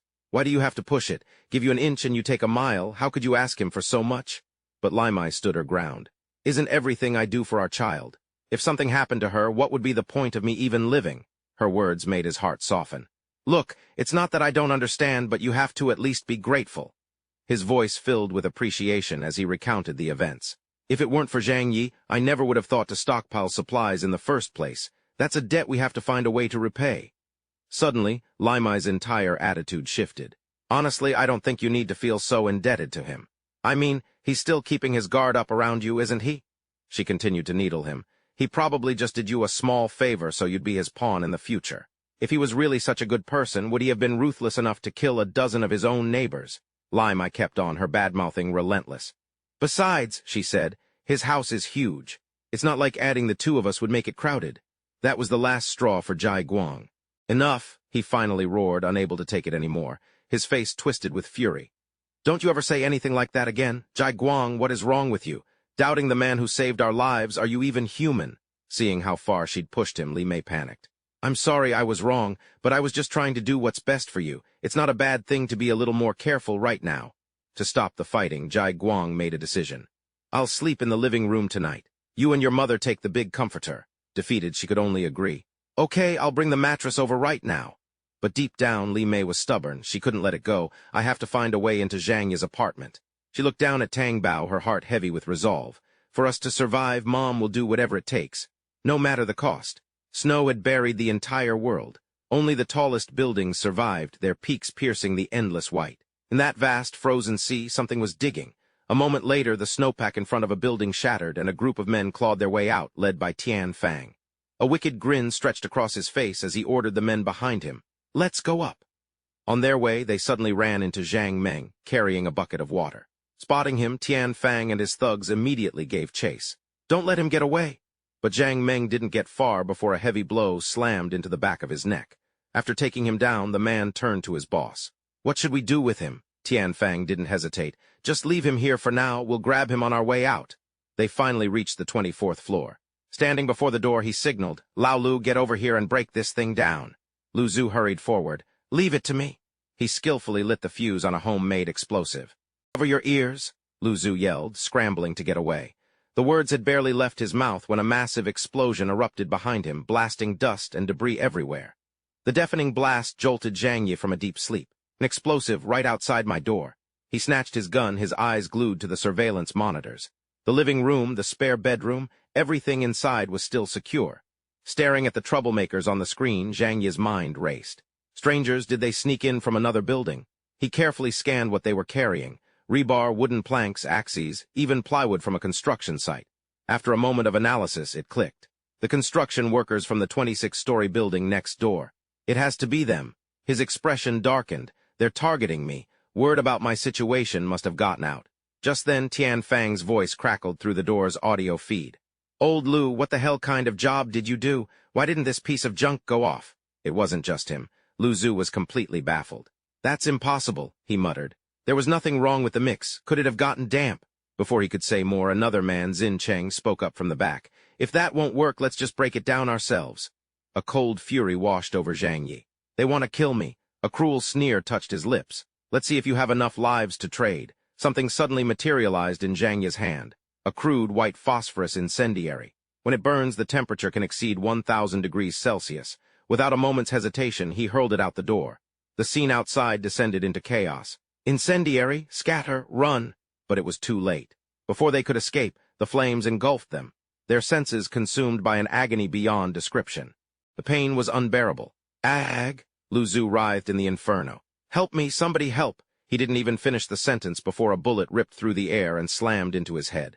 Then Zhang Yi opened fire, spraying a hail of bullets outside. The world beyond the window erupted into chaos. Someone's shooting, where's it coming from? Og, second uncle, help me.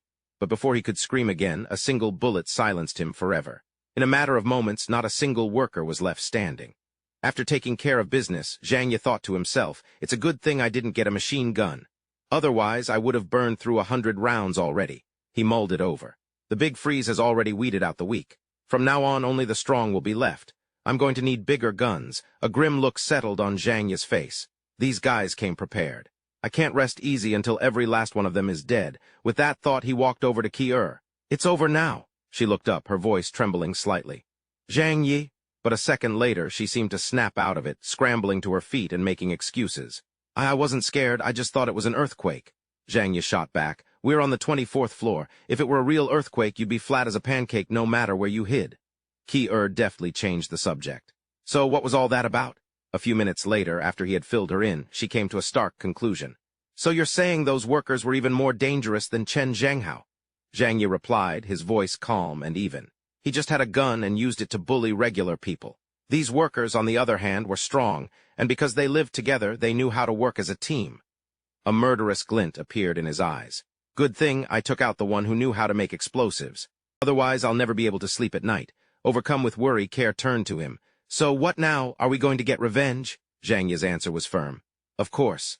But I'm not getting my own hands dirty. If we want any peace in the future, he added, we'll need to find some human shields. With that said, Zhang Yi turned his attention to the building's group chat. A few people were asking what had just happened, so he gave them a quick rundown. After reading his account, the residents grew worried, but their admiration for him only deepened. Suddenly, Zhang Yi typed a new message. I used up a lot of my arsenal dealing with them. Now even my own safety is at risk. You're all on your own. Just then his phone rang. It was Uncle Yu. The moment he answered, Jai Guang's voice came through the line. Zhang Yi, are you all right? Do you need any help? I've had drinks with Tianfang and his guys before. I can't believe they'd actually dare to come after you. Zhang Yi's mind raced. Safety first. For now, I don't have any plans for revenge, he said cautiously. But since you're familiar with them, Uncle Yu... A wicked smile crept across his face. Why don't you tell me everything you know? It'll be easier to figure out a counter-strategy. We can all handle them together. Jai Guang needed to be sure. Are you saying we should form an alliance to deal with outsiders, just like Huang Tianfeng and his people? He didn't hesitate. Exactly, it's the only way we'll stand a chance. Understanding his point, the older man suggested, all right, I'll float the idea in the group chat right now and see who's on board. Zhang Yi just gave a faint smile. No, don't do that. It'll just make them think you're trying to stir up trouble. Give them an inch and they'll take a mile. My words only seemed to confuse him more. So, what's our move? Zhang Yi thought of the bodies piled up outside and answered nonchalantly, no rush. We have more than enough supplies. The Tian gang came once, they'll come again.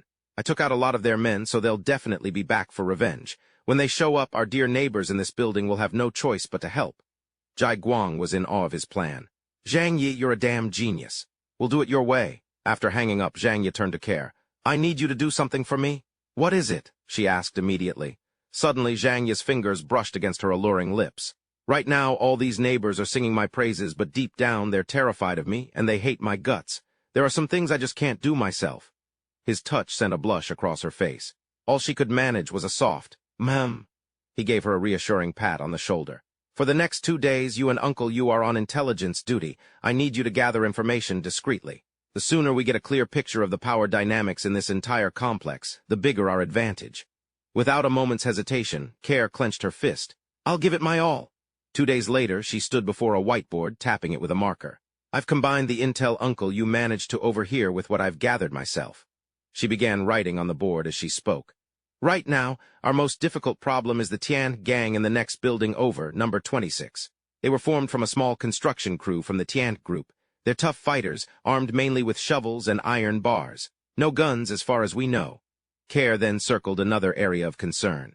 The only other organization that poses a significant threat is in Building 21.